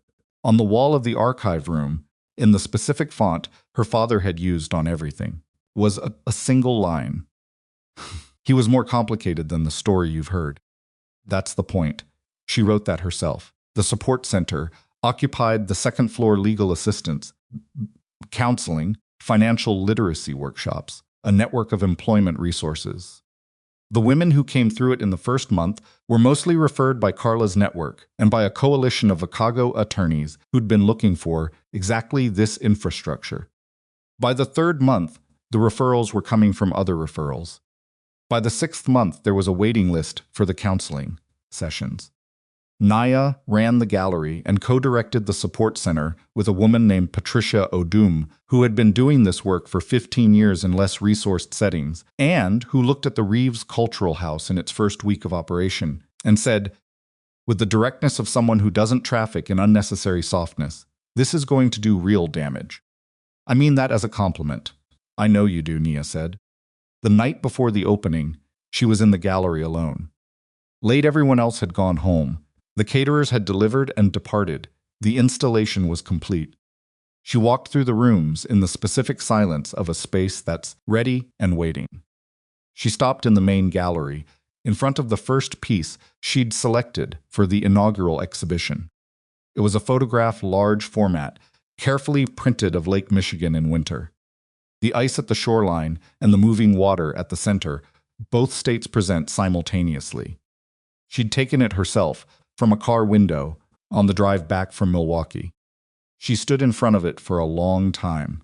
She thought about the road, about the specific cold of it and the specific darkness and the specific moment when her knees had given out and she'd sat in the snow with the flash drive against her sternum, and she'd decided, not dramatically, not with a declaration, just a quiet internal settling, that she was going to keep going, that the next thing was going to be to stand up.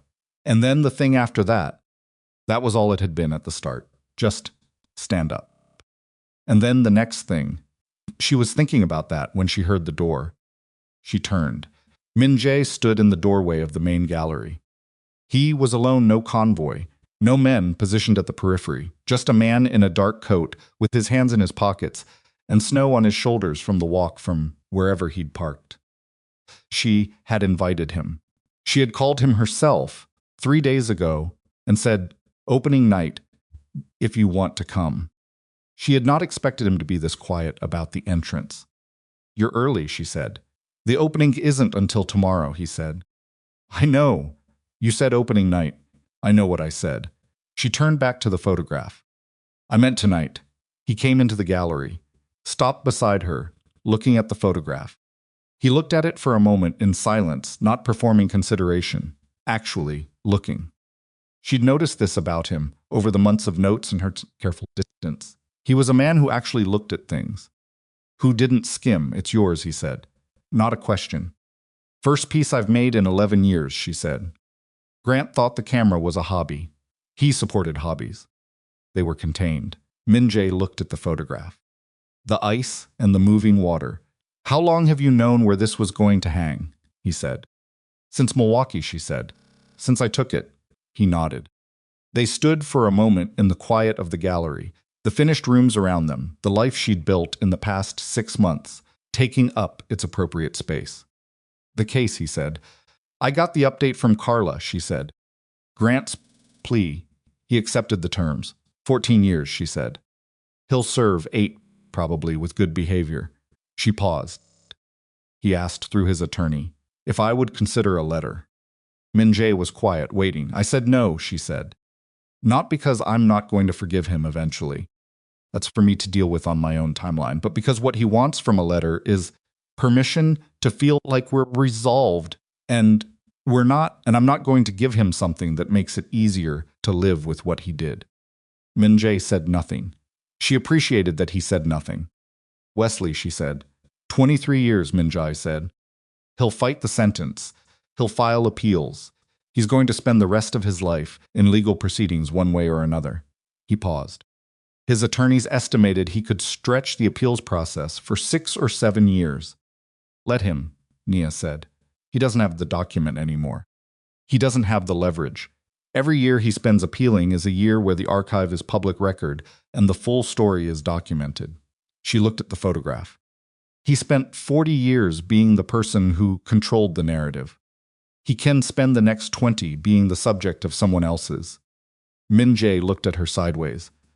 Something in his expression that had the quality of a man who has watched someone become something over 6 months and is still, occasionally, surprised by the specific shape of it. "Your father," he said. "The archive room. Did you see it?" On my way in, he paused. The line on the wall. "Yes, it's right," he said. "About both of them. Your father and mine." She turned to look at him. He was looking at the photograph, his jaw set slightly, the specific quality of him saying a hard thing, without looking at the person he's saying it to, because looking costs more than he's ready to spend right now.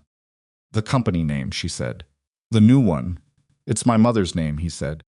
Her family name. She had nothing to do with what my father built. She deserved better than to have her children carry his version of the name. He paused. Thought so too. She told me near the end, she said, change it. Change everything you can change. She sounds like someone worth listening to, Nia said. She was the clearest person I ever knew, he said. They stood for a while longer in front of the photograph. The gallery was very quiet, the kind of quiet that a well-built space holds, absorbing sound rather than reflecting it. Nia turned to face him. He was already looking at her, which meant he'd moved his gaze from the photograph at some point, and she hadn't noticed, which meant she'd been thinking. The notes, she said, yes. The one 2 weeks ago. The one about the archive room historian. Dr. Kim? Yes. That was not information I needed, she said. That was an excuse to write. He was quiet for a moment. Yes, he said. I know, she said. I'm not criticizing it. She held his gaze. I kept them. Something moved in his face. Not the composed surface underneath it, in the specific geography of a person who has held himself very carefully for a very long time and is doing it still, but less. He reached toward her, a deliberate, visible movement, his hand rising slightly in the space between them, and then he stopped. May I, he said the same thing he'd said in the snow. The same 3 words, in the same register, the question of a man who has learned, at significant cost, the difference between what he can do and what he has the right to do, and who asks rather than assumes, even now, even here. Nia looked at his hand, suspended in the air between them. She looked at his face, at the 40 years of him, the complicated inheritance and the deliberate dismantling of it, the notes on plain paper, and the father's records submitted without exception, and the 10 minutes of distance in a Milwaukee loading bay that had not been 10 minutes of distance at all. She thought about what she'd told Carla 2 months ago when Carla had asked, with the directness of a woman who asks the important questions, because they're important, do you trust him? And Nia had thought about it seriously, the way the question deserved, and said, I trust the specific thing he's shown me. I don't trust everything I haven't seen yet. I'm comfortable with that math right now. She placed her hand in his fingers closed around hers. Not tight present. The warmth of it immediate, the same warmth she'd felt in the snow when she'd grabbed his arm, and then let go because it had surprised her. This time she didn't let go. Come meet the people who built this, she said. She turned toward the rest of the gallery, the rooms with their warm light, and the art on the walls, and the names on the doors, and the life she had made from a frozen road, and her father's truth, and her own refusal to stay small. She walked toward the door that connected to the reception space, where Patricia and the contractors and the historians and Carla were waiting. She walked and Min-jae walked beside her. Not ahead. Not behind. Beside. Outside, the snow had started the specific snow of a Chicago winter that doesn't announce itself, but arrives and continues, covering the city with the patient indifference of a thing that has been doing this for a very long time and intends to keep doing it. The lake was out there beyond the streets and the buildings and the dark, doing its own continuous thing, the ice at the edges and the moving water at the center, both states at once, neither one canceling the other. Inside the Reeves Cultural House, the lights were on, and the rooms were full, and on the wall of the main gallery, in the first photograph Nia Holloway had made in 11 years, winter held its 2 states simultaneously and asked nothing of anyone about which one was the real one. Both were real. Both had always been real. That was the whole story.